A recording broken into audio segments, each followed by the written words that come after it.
ॐ अज्ञानतिमिरान्धस्य ज्ञानाञ्जनशलाकया चक्षुरुन्मीलितं येन तस्मै श्रीगुरवे नमः। श्रीचैतन्यमनोभीष्टं स्थापितं येन भूतले स्वयं रूपा कदा मह्यं ददाति स्वपदान्तिकम्। वन्देऽहं श्रीगुरो श्रीयुतापदकमलं श्रीगुरून् वैष्णवांश्च श्रीरूपं साग्रजातां सहगना रघुनाथान्वितं तं सजीवं साद्वैतं सावधूतं परिजनसहितं कृष्णचैतन्यदेवं श्रीराधा कृष्णपादान् सहगना ललिता श्रीविशाखान्वितांश्च। हे कृष्णा करुणा सिंधो दीनबंधो जगत्पते गोपेशा गोपिका कांता राधा कांता नमोस्तुते। तप्त कांचन गौरांगी राधे वृंदावनेश्वरी वृषभानुसुते देवी प्रणमामि हरिप्रिये। वाञ्छाकल्पतरुभ्यश्च कृपा सिन्धुभ्य एव च पतितानां पावनेभ्यो वैष्णवेभ्यो नमो नमः। जय श्री कृष्ण चैतन्य प्रभु नित्यानंद श्री अद्वैता गदाधारा श्रीवासादि गौरभक्तवृंदा। हरे कृष्णा कृष्णा कृष्णा हरे हरे हरे रामा राम राम हरे हरे। मत्समो नास्ति पापात्मा न पराधी च कश्चन परिहारेऽपि लज्जा मे किं ब्रुवे पुरुषोत्तम। युवतीनां यथा यूनी यूनां च युवतौ यथा मनोभिरमते तद्वन्मनो मे रमतां त्वयि। भूमौ स्खलितपादानां भूमिरेवावलम्बनम् त्वयि जाता परादानां त्वामेव शरणं प्रभो। गोविन्दवल्लभे राधे प्रार्थये त्वमहं सदा त्वदीयम् इति जानातु गोविन्दो मां त्वया सह। राधे वृन्दावनाधीशे करुणामृतवाहिनी कृपया निजपादाब्जा दास्यं मह्यं प्रदीयताम्। त्रिनादपि सुनीचेन तरोरपि सहिष्णुना मानिना मानदेन कीर्तनीया सदा हरिः। कथञ्चन स्मृते यस्मिन् दुष्करं सुकरं भवेत् विस्मृते विपरीतं स्यात् श्रीचैतन्यं नमामि तम्। संसारदुःखजलधौ पतितस्य कामा क्रोधादिनक्रमकरे कवलीकृतस्य दुर्वासना निगडितस्य निराश्रयस्य चैतन्यचन्द्र मम देहि पदावलम्बम्। चैतन्यचन्द्र मम देहि पदावलम्बम्।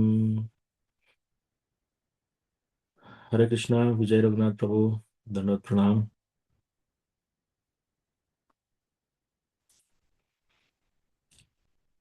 ఓకే సో హరే ఈరోజు కృష్ణ ప్రభుజీ ప్రణామాలు దండవత్ ప్రణామాలు.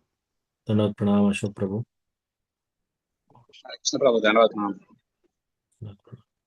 సో ఈరోజు మనం క్లాస్ ప్రారంభించే ముందు ఎవరికైనా ఏమైనా ప్రశ్నలు ఏదైనా టాపిక్ డిస్కస్ చేయడం ఉందా?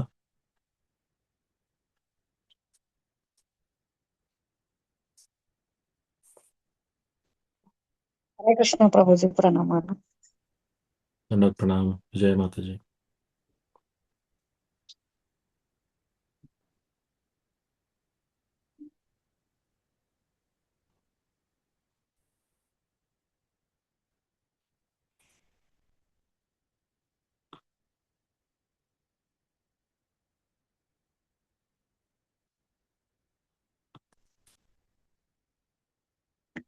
హరే కృష్ణ ప్రభుజీ ప్రణామాలు.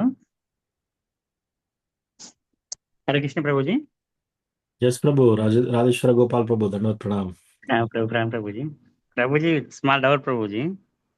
ఎస్ ప్రభు.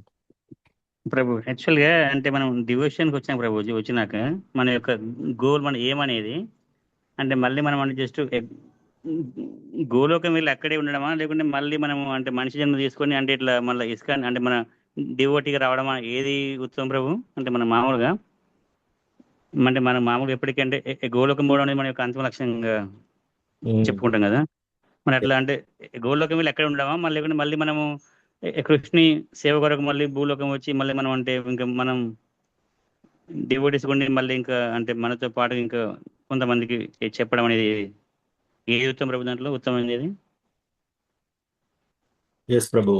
సో యూజువల్గా మనం ఫస్ట్ ఎప్పుడైతే భక్తిలోకి వస్తామో మన ఫస్ట్ గోల్ ఏముంటుంది? కృష్ణధామానికి వెళ్ళాలి. ఎస్ ప్రభుజీ. సో దాన్ని మూలం చేసుకొని మనం చాలా ఇంట్రెస్ట్గా దీక్ష తీసుకొని అన్ని మనం చేయాల్సినంత చేస్తాము అక్కడికి వెళ్ళడానికి. కానీ క్రమక్రమంగా మనకు భక్తి పెరిగే కొద్దీ కృష్ణ భగవాను మీద ప్రేమ పెరుగుతుంది. సో మన అంతిమ లక్ష్యం ఏంటి? గోలోక బృందావన్ పోయినా కూడా మనం చేసేది ఏంటి అక్కడ? దేవుని సేవని, భగవంతుని సేవ. సో భగవంతుడికి ఏది నచ్చుతుందో అది చేయడం. సో ఒకవేళ అక్కడికి వెళ్ళినాక భగవంతుడు మళ్ళీ నీవు వెళ్ళి ఇంకా కొందరికి ప్రీచింగ్ చేసి రా అని చెప్పాడు అనుకోండి, సర్వీస్ ఇచ్చారనుకోండి, అప్పుడు ఏం చేస్తాం మనం? మళ్ళీ రావాల్సింది, ఆ సర్వీస్ మళ్ళీ తీసుకుంటాం. అట్లా అంటే మనంతటా మనము రాము. అప్పుడు ఒకవేళ అక్కడ కృష్ణ మనల్ని పంపిస్తున్నాడు కాబట్టి, సో కృష్ణ అనుచరుడు, దండవత్ ప్రణామం మాతాజీ, కృష్ణ అనుచరులాగా అట్లా మనము మళ్ళీ వచ్చి సేవ ముగించుకొని మళ్ళీ వెళ్తాం అనమాట. ఇప్పుడు చాలా మంది డివోటీస్, ఇప్పుడు చైతన్య మహాప్రభు వచ్చినప్పుడు చైతన్య మహాప్రభు తోటి చాలా మంది డివోటీస్ వచ్చారు ఇక్కడికి, రైట్? కృష్ణ భగవానుడు జన్మించినప్పుడు మొత్తం వాళ్ళ వంశంలో, యదు వంశంలో అందరూ కూడా దేవతలు, తర్వాత గోలోక నుంచి వచ్చిన వాళ్ళు చాలా మంది ఉన్నారు. సో అట్లా కృష్ణ కానీ కృష్ణ అవతారం ఏదొచ్చినా కూడా అవతారం తీసుకున్నప్పుడు చాలా రకాలుగా చాలా మంది వచ్చి సేవ చేస్తారనమాట. సో దాంట్లో భగవంతుడికి ఆ సేవ అందించడానికి మనం రెడీగా ఉండాలి. ఇంకోటి వాసుదేవ దత్. సో వాసుదేవ దత్ ఏమని ప్రేయర్ చేశాడు? ఈజ్ ప్యూర్ డివోటీ, చాలా ప్యూర్ డివోటీ. సో ఆయన ఏమన్నాడంటే చైతన్య మహాప్రభు దగ్గరికి వెళ్ళి, ఓ చైతన్య మహాప్రభు, ఈ ప్రపంచంలో ఉన్న అందరి వ్యక్తుల యొక్క పాపము నేను తీసేసుకుంటాను, నాకు ఇచ్చేయండి. వాళ్ళందరి పాపం నాకు ఇచ్చేసి నేను ఇంకా ఎటర్నల్లీ అంటే ఎల్లప్పుడూ నేను నరకంలో వాళ్ళందరి గురించి అనుభవించడానికి నేను సిద్ధంగా ఉన్నాను, కానీ వాళ్ళందరినీ తీసుకెళ్ళాడు. అంటే అప్పుడు చైతన్య మహాప్రభు చాలా కరిగిపోయాడు అనమాట. కరిగిపోయి ఒక ఒక బస్తా నిండా పోపు గింజలు ఉన్నాయనుకోండి, ఒక గింజ బయటపడితే ఏమవుతుంది? ఏమీ కాదు. ఒక బస్తా బియ్యం, మొత్తం బస్తా బియ్యంలో ఒక గింజ బయటపడింది అనుకోండి, ఒక బియ్యం బయటపడింది అనుకోండి, ఏమవుతుంది? ఏమీ తగ్గదు. అట్లాగే చైతన్య మహాప్రభు ఏమన్నారంటే, ఇక్కడ మిలియన్స్ ఆఫ్ యూనివర్సెస్ ఉన్నాయి, చాలా కోట్లాది బ్రహ్మాండాలు ఉన్నాయి. అందులో నీవు ఒక బ్రహ్మాండం గురించి ప్రేయర్ చేస్తున్నావు కదా, ఈ బ్రహ్మాండం గురించి నువ్వు ప్రేయర్ చేసి వాళ్ళందరినీ ఉద్ధరించాలని నువ్వు అన్నప్పుడు వాళ్ళందరి పాపం నీకెందుకు ఇవ్వాలి? నేను వాళ్ళందరి పాపాన్ని తీసేసినా కూడా నాకేమి, ఒక గింజ తీసేసినట్టే. సో దాంట్లో నువ్వు అలా తీసుకోవాల్సిన అవసరం లేదని చెప్పేసి, కాకపోతే నీ యొక్క ఆశ ప్రకారం ఎవరెవరైతే ఇక్కడ జీవరాశులు అందరూ ఉన్నారో వాళ్ళందరినీ నేను తీసుకెళ్తానని గోలోక బృందాన్ని తీసుకెళ్ళాడు అనమాట. సో అప్పుడు చైతన్య మహాప్రభు ఉన్నప్పుడు ఎవ్రీ లివింగ్ ఎంటిటీ, ప్రతి ఒక్క లివింగ్ ఎంటిటీ, జీవరాశులు అందరూ కూడా చైతన్య మహాప్రభు దగ్గరికి లోకానికి వెళ్ళిపోయారు, గోలోకానికి. సో అట్లా మళ్ళీ మనందరం వేరే వేరే యూనివర్సిటీస్ నుంచి వచ్చామన్నమాట ఇక్కడికి. సో అట్లా జరిగింది. సో ఎస్, కృష్ణ మనకి ఎక్కడ సర్వీస్ ఇస్తే అక్కడ. ఇప్పుడు ఉన్నన్ని రోజులు మనం కృష్ణ తృప్తి గురించే మనం సర్వీస్ చేస్తాం. ఆ సర్వీస్లోనే మనకు తృప్తి ఉంటుంది, కృష్ణ తృప్తిలోనే మనకు తృప్తి ఉంటుంది. సో అక్కడికి గోలోక వెళ్ళినా కూడా అక్కడ ఏదైనా సర్వీస్ ఉంటే పర్వాలేదు. అక్కడ సర్వీస్ లేకుండా మళ్ళీ కృష్ణ ఇక్కడ ఇచ్చాడు అనుకోండి సర్వీస్, మళ్ళీ గురు మహారాజ్తో మళ్ళీ కృష్ణ భగవానుడి ఆదేశం ప్రకారం మళ్ళీ వచ్చి ఇంకా టీచింగ్ చేయాల్సి ఉంటే చేస్తాం అట్లా. సో మన యొక్క లక్ష్యం అలా ఉండాలి, అంటే డివోషన్ పెరుగుతున్న కొద్దీ. బట్ ఎస్, ఒకవేళ ఎవరైనా నేను ఇక్కడికి రాదలుచుకోలేదు, ఇంకా నేను అక్కడే గోలోకాలే ఉండి దేవుడికి సేవ చేస్తానంటే అక్కడ ఉండొచ్చు, అక్కడ సేవ చేయొచ్చు. సో లాస్ట్ శ్లోక శిక్షాష్టకంలో, ఆశ్లిష్యవాపాదరతాం పినస్తు మాం అదర్శనాన్ మర్మహతాం కరోతు వా యథా తథా వా విదదాతు లంపటో మత్ప్రాణనాథస్తు సయేవ నాపరః. యథా తథా వా విదదాతు లంపటో. ఓ కృష్ణ, నువ్వు నన్ను కాలు కింద వేసేసి నలిచేసినా సరే, ఏ విధంగా ఏం చేసినా సరే, నువ్వు ఎన్ని జన్మలకి కూడా నీవే నా భగవంతుడివి అట్లా ప్రేయర్ చేస్తున్నాడు అనమాట చైతన్య మహాప్రభు. సో ఒకవేళ కృష్ణ మనకి అన్ని అనుకూలంగా ఇచ్చినా కూడా మనం కృష్ణ భక్తి చేస్తాం. ఒకవేళ మనకు అన్ని వ్యతిరేకంగా జరిగాయి అనుకోండి, అయినా కూడా మనం కృష్ణ భక్తి చేస్తాం. అది కృష్ణ ఇష్టం మనల్ని ఏ విధంగా చూడాలి అనేది. సో ఒక డివోటీ యొక్క లక్ష్యం అలా ఉంటుంది. ఓకేనా రాధేశ్వర గోపాల్ ప్రభు? హరే కృష్ణ ప్రభుజీ. అశోక్ హరే ప్రభు కృష్ణ ప్రభు. ఒక్క నిమిషం అశోక్ ప్రభు. ప్రభు రాధేశ్వర గోపాల్ ప్రభు మీకు ఓకేనా? అది మ్యూట్ లో ఉన్నారు. ప్రభు ఓకే ప్రభు. ఉమ్. అంటే ప్రభు చైతన్య మహాప్రభుకు కాంటెంపరీ పీరియడ్ లో అంటే అందరూ వెళ్ళారు ప్రభుజీ, అంటే మళ్ళీ అన్ని ఆత్మలు వెళ్ళాయా Yes. భూలోకం? చైతన్య మహాప్రభు ఉన్నప్పుడు ఎన్ని వేల కోట్ల భూలోకంలో ఎన్ని కోట్ల ఆత్మలు ఉన్నాయో అందరూ వెళ్ళిపోయారు. అంటే నాన్ డివోటీస్ కూడా ప్రభు? అందరు ఆల్ అందరు వండర్. పశువులు, పక్షులు, పురుగులు అందరూ. సో ప్రభు ఓకే ఒక ప్రభు. డివోటీ ఒక ప్యూర్ డివోటీ యొక్క ప్రేయర్ ఏ విధంగా తీసుకున్నాడు చూడండి చైతన్య మహాప్రభు.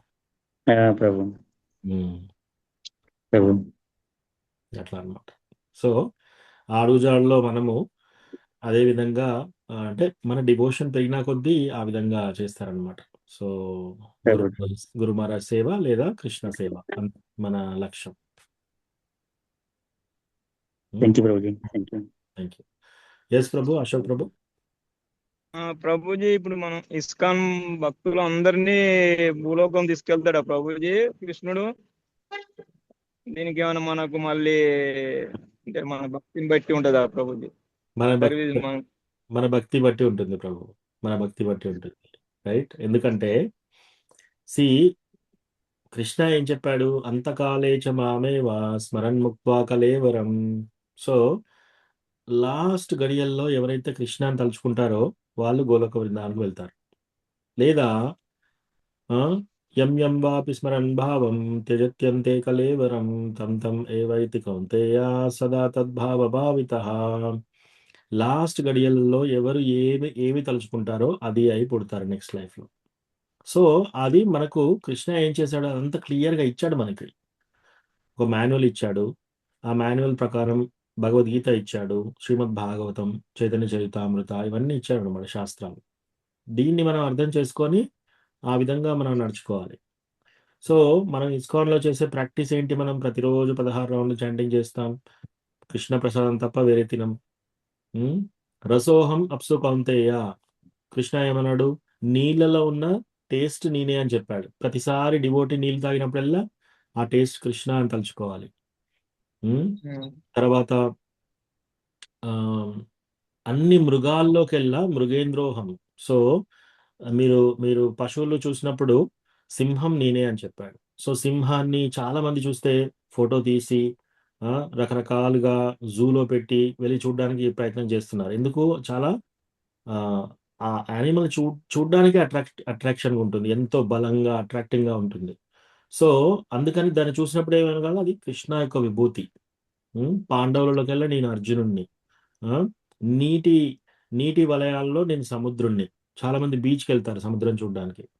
సో ఇదంతా ఈ అట్రాక్షన్ అంతా ఎందుకు ఉంది? సో ఎప్పుడైనా మనం బీచ్కి వెళ్ళినప్పుడు సముద్రం చూసినప్పుడు కృష్ణ గుర్తు రావాలి మనకి. ఎప్పుడైనా మనం గరుడ పక్షిని చూసామనుకోండి, అప్పుడు కృష్ణ గుర్తు రావాలి. హిమాలయాస్ చూసినప్పుడు ఎవరు గుర్తు రావాలి? కృష్ణ గుర్తు రావాలి. ప్రతి సూర్యోహో. సో మనము సూర్యుడిని చూసినప్పుడు ఆ వెలుగు ఎక్కడి నుంచి, ఆ కాంతి ఎవరు? కృష్ణ భగవానుడు అని చెప్పాడు. తర్వాత చంద్రుడు, ఈ రెండు నా కళ్ళు అని చెప్పాడు. సో మనం చంద్రకాంతి చూసినప్పుడల్లా కృష్ణ యొక్క కళ్ళు మనకు గుర్తు రావాలి. అట్లా సో ఇవన్నీ చూసినప్పుడు ఏంటంటే మన కృష్ణ కాన్షియస్ లో, మన కృష్ణ చైతన్యంలో ఇంకా లాస్ట్కి ఏం చెప్పాడు? యద్యద్ విభూతి మత్సత్వం శ్రీమద్ ఊర్జితం ఏవవా తత్తత్ ఏవావగచ్చత్వం మమ తేజోంస సంభవం. మనకి ఏది ఆకర్షణంగా కనిపడింది అనుకోండి, ఏదైనా సరే మనకి ఏదైనా ఆకర్షణంగా ఉంది అంటే దాంట్లో కృష్ణాది ఏదో చిన్న చిటికెడు పవర్ ఉంది కాబట్టి మనకు అది అందంగా కనిపిస్తుంది. సో మనకి ఏది మంచిగా కనిపించినా, ఏది అట్రాక్టివ్గా కనిపించినా కూడా అందులో కృష్ణ భగవాన్ యొక్క స్పార్క్ ఉంది అని తెలుసుకోవాలి మనం. సో ఈ చైతన్యంలో మనం కరెక్ట్గా ఉండి అంతకాలేచ మామేవ చనిపోయే గడియల్లో కూడా కృష్ణని తలుచుకుంటూ చనిపోయామనుకోండి, అప్పుడు డెఫినెట్గా మనం గోలోక బృందావనికి వెళ్తాం. ఒకవేళ వెళ్ళలేదనుకోండి, ఏంటి కృష్ణ ఆల్రెడీ శ్రీమతాం శుచీనాం శ్రీమతాం గేహే డివోటీ ఇప్పుడు ఈ ఈ లైఫ్లో ఎంతవరకు అయితే భక్తి చేస్తారో ఆ భక్తి ఎప్పుడు వెనక్కిపోదు. సో మన నెక్స్ట్ లైఫ్లో మనకి ఐదర్ బ్రాహ్మణ కుటుంబంలో కానీ డివోటీ కుటుంబంలో కానీ జన్మ వస్తుంది, లేదా శ్రీమతుల చాలా మంది ధనికుల రాజుల కుటుంబంలో. అప్పుడు ఏమవుతుంది, మనం ఈ కష్టాలు పడాల్సిన అవసరం లేదు. డైరెక్ట్గా వెళ్ళేసి ఇప్పుడు డివోటీ కుటుంబంలో జన్మించారనుకోండి, వాళ్ళు ఏం చేస్తారు, పుట్టినప్పటి నుంచి టెంపుల్కి తీసుకెళ్తారు మిమ్మల్ని. సో అట్లా తీసుకెళ్తూ పెంచడము, వాళ్ళకి ఏం నేర్పిస్తారు, హరే కృష్ణ మహామంత్రం, వాళ్ళు దీక్ష తీసుకుంటారు, టెంపుల్లోనే ఉంటాయి వాళ్ళ కార్యకలాపాలన్నీ. సో అట్లా ఇంకా మనకు నెక్స్ట్ జన్మలో ఇంకా ఈజీ అవుతుంది. సో మనం చేసింది ఏమి టైం వేస్ట్ కాదు, మనం చేసేది ఏమీ తప్పేం కాదు. మనం ఏదైతే డివోషనల్ సర్వీస్ చేస్తున్నామో సక్సెస్ అయ్యామా కృష్ణలోకానికి వెళ్తాం, సక్సెస్ కాలేదా నెక్స్ట్ జన్మలో ఇంకా ముందుకెళ్తాం భక్తిలో, అది గ్యారంటీ. సో దాంట్లో మనము వరి కావాల్సిన అవసరం లేదు, నేను నిజంగా వెళ్తానా లేదా, కృష్ణ నన్ను తీసుకెళ్తాడా లేదా, అదంతా మనకు అవసరం లేదు. ఒక్కసారి మనం కృష్ణ దగ్గర షెల్టర్ తీసుకున్నాము అంటే ఇంకా అది కృష్ణ యొక్క ప్రాబ్లం, మన ప్రాబ్లం కాదు. విభీషణుడు వచ్చినప్పుడు, విభీషణుడు రాక్షసుడు, రావణాసురుడి తమ్ముడు. సో రామచంద్ర ఏమంటాడు విభీషణ వచ్చినప్పుడు నా శరణాగతికి ఎవ్వరు వచ్చినా సరే ఒక్కసారి ఓ రామ ఓ కృష్ణ నేను నీ వాణ్ణి అని ఒక్కసారి ఎవరైనా అన్నారనుకోండి, ఇంకా వాళ్ళకి ఎటర్నల్గా ఆయనే షెల్టర్ ఇస్తాడనమాట. కృష్ణ ఎప్పుడు మనల్ని దూరం చేసుకోడు. సో మనకు ఈ జన్మలో మనం చేసినా కూడా మళ్ళీ నెక్స్ట్ జన్మలో వెతుక్కుంటూ ఐదర్ భాగవతమో భగవద్గీతనో ఏదో ఒకటి మన ఇంటికి వస్తుంది ఆ భక్తి ఇంకా ముందుకు చేయడానికి, రైట్? సో అట్లా అవన్నీ మనకు కలుగుతాయి అన్నమాట. సో మనం దాని గురించి ఏ విధంగా కూడా టెన్షన్ పడాల్సిన అవసరం లేదు. ఓకేనా అశోక్ ప్రభు? ఓకే ఓకే ప్రభుజీ, అదే చిన్న డౌట్ ఉండే. ఉమ్. ఎందుకంటే అంత ప్యూర్ భక్తి అన్నది కొంచెం మనం తక్కువ అయితం కావచ్చు కదా, ఆ ఫీలింగ్స్ మనం అంటే కొంచెం కొన్ని తప్పులు అలా చేస్తూ ఉంటాం, అవుతా ఉంటాయి కానీ అందుకే అట్లా కృష్ణుని దగ్గరికి భూలోకం వెళ్తామా లేదా అనే డౌట్. ఎస్ ప్లస్ ఇంకోటి, మనం ఎప్పుడు అట్లాగే అనుకోవాలి, నేను నిజంగా నాకు ఇంకా అర్హత ఉందా, నేను వెళ్ళగలుగుతానా లేదా. ఎప్పుడు డివోటీ కూడా నాకు 100% అర్హత వచ్చేసింది, ఇప్పుడు నేను పర్ఫెక్ట్ డివోటీ అయిపోయాను, ఇప్పుడు గ్యారెంటీ కృష్ణలోకానికి వెళ్తాను, అట్లా ఎవరైనా అనుకుంటుంటే వాళ్ళు వెళ్ళరు. ఎవరైతే నేను చాలా తప్పులు చేస్తున్నాను, నాకు అర్హత ఉందా, ఆ, రుక్మిణీదేవి లెటర్లో ఏం రాస్తుంది, ఓ కృష్ణ నా నీ నీ భక్తురాలిగా నాకు అర్హత ఉంటే నన్ను రక్షించు, నాకు నేను పూర్వజన్మల్లో నుంచి అన్ని చేసిన పూజలు అవన్నీ కరెక్ట్గా ఉంటే, నీకు యోగిరాలని అయితేనే నన్ను కిడ్నాప్ చేసి, అట్లా రాస్తుంది లెటర్. నేను చాలా అందగత్తెని, నేను రాకుమారిని, నువ్వు ఎంజాయ్ చేస్తావు నన్ను నన్ను నన్ను చేసుకుంటే, అట్లా రాయట్లేదు లెటర్. సో ఎవరైనా భక్తులు మీలాగానే అనుకుంటారు, మీరు ఏ విధంగా అయితే చెప్తున్నారో ఆ విధంగానే భక్తులందరూ అలాగే అనుకుంటారు, అట్లాగే అనుకోవాలి కూడా. ఓకే ప్రభుజీ, హరే కృష్ణ. హరే కృష్ణ. హరే కృష్ణ. మధుగోపాల్ ప్రభు, రవి ప్రభు, सरिता माता जी, सुमुखी साध्वी माता जी, धन्यवाद प्रणाम। हरे कृष्ण प्रभुजी, धन्यवाद प्रणाम प्रभुजी। हरे कृष्ण प्रभुजी, दंडवत प्रणाम प्रभुजी। धन्यवाद प्रणाम। हरे कृष्ण प्रभु जी प्रणाम। प्रेमी मालिनी माता जी, धन्यवाद प्रणाम। ఇంకేమైనా ప్రశ్నలు ఉన్నాయా? అందరూ మ్యూట్లో ఉన్నారు. సో అయితే ప్రభుజీ, నాకు ఒక చిన్న క్వశ్చన్ ఉంది. yes, ma'am. మహాభారతంలో పాండవుల సైడ్ అందరూ కృష్ణ భక్తులు, కృష్ణుడు వాళ్ళని ఎలాగో శరణాగతులు వాళ్ళు కాబట్టి రక్షిస్తున్నాడు. కౌరవ దీంట్లో విభీషణుడు కాదు, ఆయన పేరేమి, మంత్రి ఉంటారు ఒక ఆయన, దుర్యోధనుడు. విదురుడు. విదురుడు. విదురుడు. ఆయనది ఏమవుతుంది ప్రభుజీ మహాభారతంలో? ఆయన గురించి నాకు తెలీదు, చెప్పండి ప్రభుజీ కొద్దిగా. సో విదురుడు ఏ విధంగా జన్మిస్తాడు అది తెలుసు కదా నీకు. తెలుసు. సో ఎప్పుడైతే వ్యాసదేవుడు పిల్లల్ని కనడానికి తీసుకొచ్చినప్పుడు ఆయన పవర్తో, సో అంబాలిక అంబిక ముగ్గురు ఉంటారనమాట. భీష్ముడి మీద పగబెట్టేసుకుంటుంది. అంబిక వీళ్ళిద్దరికి వాళ్ళు భర్త చనిపోతారు. ఇప్పుడు వాళ్ళకి మళ్ళీ పిల్లలు అవుతేనే ఇంకా అది సాగుతుంది కాబట్టి రాజ్యం. సో వ్యాసదేవుడు వచ్చినప్పుడు ధృతరాష్ట్రుడి తల్లి కళ్ళు మూసుకుంటుంది భయంతో. కళ్ళు మూసుకుంటే గుడ్డివాడిలాగా పుడతాడు. తర్వాత ఇంకొక ఆమె చూసి భయపడి తెల్లగా అయిపోతుంది, పేల్గా అయిపోతుంది శరీరం. సో అప్పుడు పాండు మహారాజు పుడతాడు అనమాట.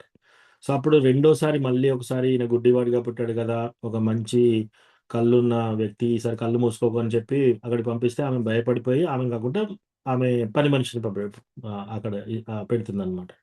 సో ఆ పని మనిషికి పుట్టిన కొడుకు విదురుడు. సో విదురుడు యొక్క పాస్ట్ లైఫ్ ఏంటి? విదురుడు యమధర్మరాజు, ధర్మరాజు. సో యమధర్మరాజు ఒకసారి ఏం చేస్తుండే, ఒక ఋషి వస్తాడనమాట. విదురుడు యమధర్మరాజు విదురుడిగా జన్మిస్తాడా ప్రభుజీ మహాభారతంలో? ఎస్.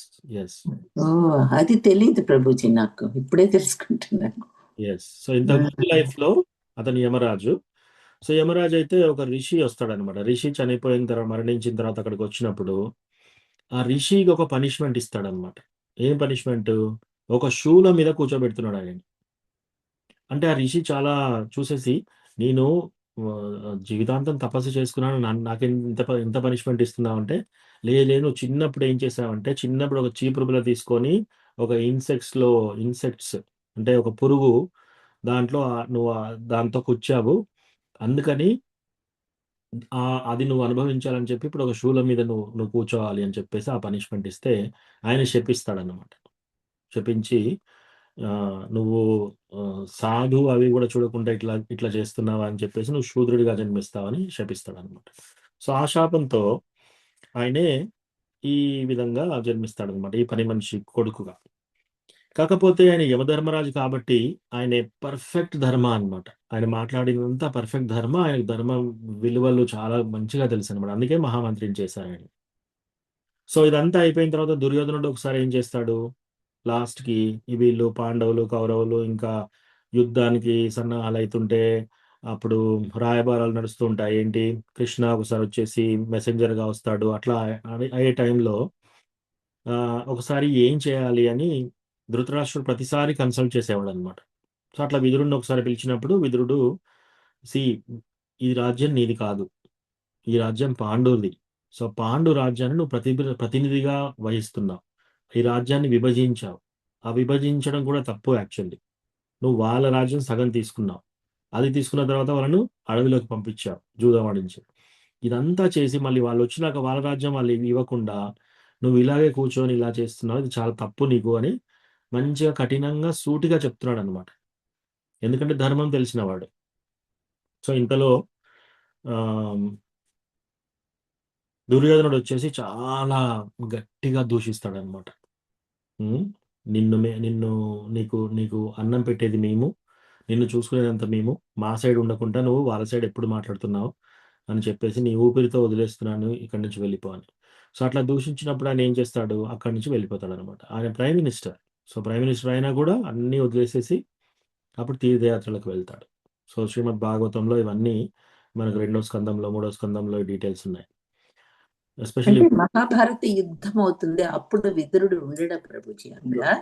ఉండడు, ముందే వెళ్తాడు, ముందే వెళ్ళిపోతారు ఆయన. ముందే వెళ్తాడు, యుద్ధ సన్నాహాలు ఇంకా అప్పుడే మొదలవుతున్నాయి. సో అప్పుడు విదురుడు వెళ్ళిపోయి ఇంకా ఆయన తీర్థయాత్రలు చేస్తూ ఉద్ధవుని కలుస్తాడు. ఆ ఉద్ధవుడితో కొద్దిసేపు కృష్ణ భగవానుడి గురించి చర్చిస్తాడు. ఆ తర్వాత వెళ్ళి మైత్రేయ ఋషితోటి భాగవతము వింటూ ఉంటాడు అనమాట, శ్రీకృష్ణ భగవానుడి గురించి. అదంతా విన్న తర్వాత కొన్ని రోజుల తర్వాత ఆయనకు అర్థమవుతుంది వీళ్ళందరూ ఆమ్, కౌరవులందరూ చనిపోయారని చెప్పేసి, అందరూ చనిపోయిన తర్వాత పాండవులు గెలిచారు, వాళ్ళు ఇప్పుడు రాజ్యం అనుభవిస్తున్నారు, వాళ్ళ రాజ్యంలోనే ధృతరాష్ట్రుడు ఉన్నాడంటే అప్పుడు మళ్ళీ వస్తాడు వెనక్కి. మళ్ళీ వెనక్కి వచ్చి ఆయన చూడండి డివోటీ యొక్క హార్ట్ ఎలా ఉందో. అంటే అతన్ని వెళ్ళగొట్టిన అతనికి కూడా మేలు చేద్దామని వచ్చాడు మళ్ళీ. వచ్చేసి అప్పుడు మళ్ళీ సూటిగా చెప్తున్నాడు అనమాట. అప్పుడు ధృతరాష్ట్రుడి దగ్గరికి వెళ్ళేసి, నువ్వు ఇప్పుడు ఏం చేస్తున్నావు? ఇప్పుడు భీముడు పెట్టే మళ్ళీ మెతుకుల కోసం నువ్వు ఇంకా పాకులాడుతున్నావా? నువ్వు ఆల్రెడీ ముసలివాడి అయిపోయావు. ఇప్పుడు నువ్వు వెళ్ళి తపస్సు చేసుకోవాలి ఈ టైంలో.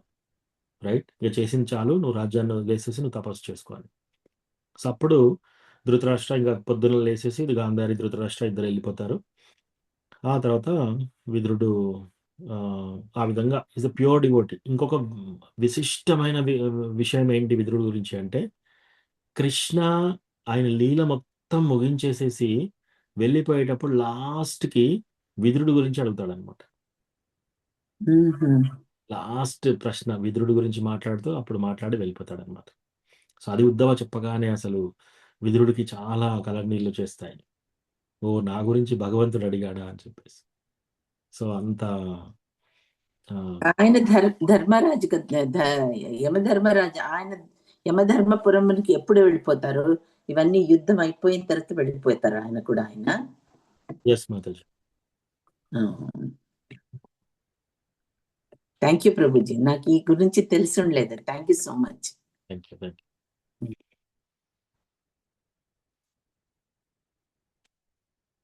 ఓకే, ఇంకేమైనా ప్రశ్నలు ఉన్నాయా?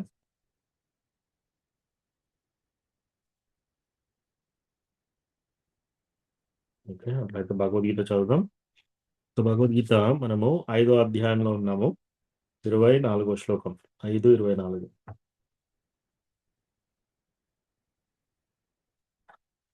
సో ఈ 5వ చాప్టర్లో కర్మయోగా గురించి మాట్లాడుతున్నాడు అనమాట. భగవంతుడు కర్మయోగ మనం కృష్ణ చైతన్యంలో ఎలా పనిచేయాలి అని చెప్తున్నాడు. సో అందులో ఫస్ట్ శ్లోకాల్లో అర్జునుడు అడుగుతాడు అనమాట, సన్యాసం మంచిదా లేదా కర్మయోగం చేయడం మంచిదా? సో అప్పుడు కర్మయోగా చేయడం మంచిది సన్యాసం కంటే. సన్యాసం కంటే కర్మయోగం చేయడం కూడా ఈజీ అని చెప్తున్నాడు. ఆ తర్వాత 7వ శ్లోకం నుంచి 16వ శ్లోకం వరకు నిష్కామ కర్మయోగా చేస్తే మనకు బద్ధత్వం నుంచి విముక్తి అవుతాం, బందీలం కాము. మనం ఏ పని చేసినా సరే, నహి కశ్చిత్ క్షణమపి జాతి తిష్ఠ్యంత్య కర్మకృత్. సో కృష్ణ ఈ శ్లోకంలో భగవద్గీతలో ఏం చెప్తున్నాడంటే, ఇది 3వ చాప్టర్లో వస్తుంది, ఒక జీవి ఏ పని చేయకుండా ఒక క్షణం కూడా ఉండలేడంట. ఎప్పుడు ఏదో ఒకటి చేస్తూనే ఉంటాం మనం. మన ప్రకృతి త్రిగుణాలతోటి ఐదర్ రజోగుణంలో, తమో గుణంలో, సత్వగుణంలో ఏదో కార్యం నడిపిస్తూనే ఉంటారు. సో చాలా మంది ఏం చేస్తారంటే, నేను అన్ని ఇప్పుడు వదిలేస్తున్నాను, నేను అడవిలోకి వెళ్తాను, ఇట్లా చేస్తుంటే కృష్ణ ఏమంటున్నాడు, సన్యాసం కంటే కూడా నువ్వు కర్మయోగా చేయడం మంచిది స్టార్టింగ్ స్టేజ్లో అని చెప్తున్నాడు. ఆ కర్మయోగ ఎలా చేయాలి? కర్మయోగాలో కూడా స్వకామ కర్మయోగ, నిష్కామ కర్మయోగ. స్వకామ కర్మయోగ అంటే పని చేస్తున్నాం కానీ నాకేదైనా బెనిఫిట్ రావాలి. ఒక పూజ చేస్తున్నాం, ఒక వ్రతం చేస్తున్నామంటే నాకేదైనా కోరిక తీరాలి, అది స్వకామ కర్మయోగం. ఏదో ఒక స్వకామ ఉంది, ఏదో కోరిక తీర్చుకోవాలి. ఏమీ లేకుండా మనం పని చేసేది చేస్తున్నాం కానీ ఏమీ ప్రతిఫలం ఆశించట్లేం, అది నిష్కామ కర్మయోగం. సో మనకి 7వ శ్లోకం నుంచి 16వ శ్లోకం వరకు నిష్కామ కర్మయోగా చేయడం బెటర్ అని చెప్తున్నాడు. నిష్కామ కర్మయోగా చేస్తే ఇంకొకటి ఏంటి లక్షణం, మనకి ఏమి మనం చేసిన పనికి రిజల్ట్ రాదు. ఇప్పుడు మనం ఈ నిష్కామ కర్మ లేకుండా మనం పని చేసామనుకోండి, ఏ పని చేసినా సరే, అప్పుడు ఏమవుతుంది, మనకు ఐదర్ పుణ్యం అన్న వస్తుంది, పాపం అన్న వస్తుంది. మంచి కార్యం చేశారనుకోండి పుణ్యం వస్తుంది, చెడు కార్యం చేశారనుకోండి పాపకర్మ వస్తుంది. కానీ ఏదో ఒకటి మనకు వస్తుంది, మనం చేసిన ప్రతి పనికి రిజల్ట్ వస్తుంది, మనకు తెలియకుండా కూడా మన అకౌంట్లో వచ్చేస్తుంది. పూర్వజన్మలో మనం ఏమేమి చేసుకున్నామో ఇప్పుడు అది అనుభవిస్తున్నాం. మన దగ్గర ఎంత ధనం ఉంది అనేది ఇంపార్టెంట్ కాదు, మనం ఎంత దానం ఇస్తున్నాం దాన్ని బట్టి మనకు ఫ్యూచర్లో మన ధనం ఎంత వస్తుంది అనే అర్థమవుతుంది. ఎవరైనా బాగా ధనికులు ఉన్నారంటే దాని అర్థం ఏంటి? పూర్వ జన్మలో వాళ్ళు బాగా దానం ఇచ్చారు. కాబట్టి వాళ్ళకి పుణ్యం బాగా వచ్చి మళ్ళీ ఈ జన్మలో డబ్బు బాగా వస్తుంది వాళ్ళకి. అంతేగాని ఏదో తెలివితేటలు ఉన్నాయి, చదువుకున్నారు, విదేశాలకు వెళ్ళారు, సంపాదిస్తున్నారు. ఇవన్నీ ఏంటి? ఎందుకు జరుగుతున్నాయి ఇవన్నీ? వాళ్ళకి పుణ్యం ఉంది కాబట్టి జరుగుతుంది. ఆ పుణ్యం ఎప్పుడు చేశారు? పూర్వ జన్మలో చేశారు. సో పూర్వ జన్మలో మనం ఎక్కువ పుణ్యం చేయలేదనుకోండి, పాపం చేసామనుకోండి, అప్పుడు ఈ జన్మలో కష్టాలు, రోగాలు ఇవన్నీ ఉంటాయి. సో అట్లా అన్నమాట. మనం చేసిన పుణ్యం, మనం చేసిన పాపమే మనతో పాటు వస్తుంది. అయితే మనం ఏ పని చేసినా ఈ పాపం, పుణ్యం వస్తుంది. ఈ పాపం, పుణ్యం రాకుండా ఉండాలంటే ఏం చేయాలి మనం? నిష్కామ కర్మయోగా చేయాలి. అకర్మ చేయాలి. సో ఈ నిష్కామ కర్మయోగా చేస్తే ఏమవుతుంది? మనం చేస్తున్నాం పని, కానీ దానికి ప్రతిఫలం ఏమీ రాదు, రిజల్ట్ ఏమీ రాదు. అంటే మనం ఇంకో జన్మ తీసుకోవడానికి రెడీ కావాల్సిన అవసరం లేదు. ఆ తర్వాత 17 నుంచి 29వ శ్లోకం వరకు మోక్షం రావడానికి మనం భగవంతుని పట్ల ఎట్లా ఫోకస్ పెట్టాలి అనేది చెప్తున్నారనమాట. సో అది అక్కడ ఉన్నాం మనం. అక్కడ ఉండి మనం 24వ శ్లోకంలో ఉన్నాం. సో అది ఓపెన్ చేస్తాను నేను.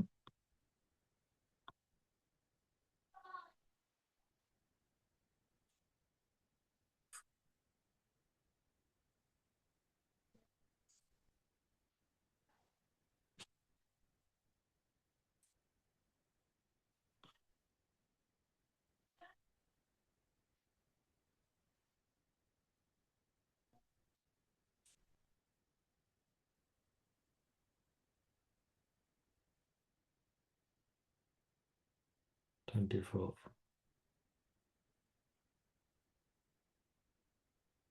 ఇంకా 20వ శ్లోకం నుంచి చూద్దాం. మనకు 17వ శ్లోకం నుంచి మోక్షము భగవంతుని పైన ఏ విధంగా కేంద్రీకరించాలి మోక్షం రావడానికి, అది చెప్తున్నాను అనమాట ఇక్కడ. సో 20వ శ్లోకంలో కృష్ణ ఏం చెప్తున్నాడు?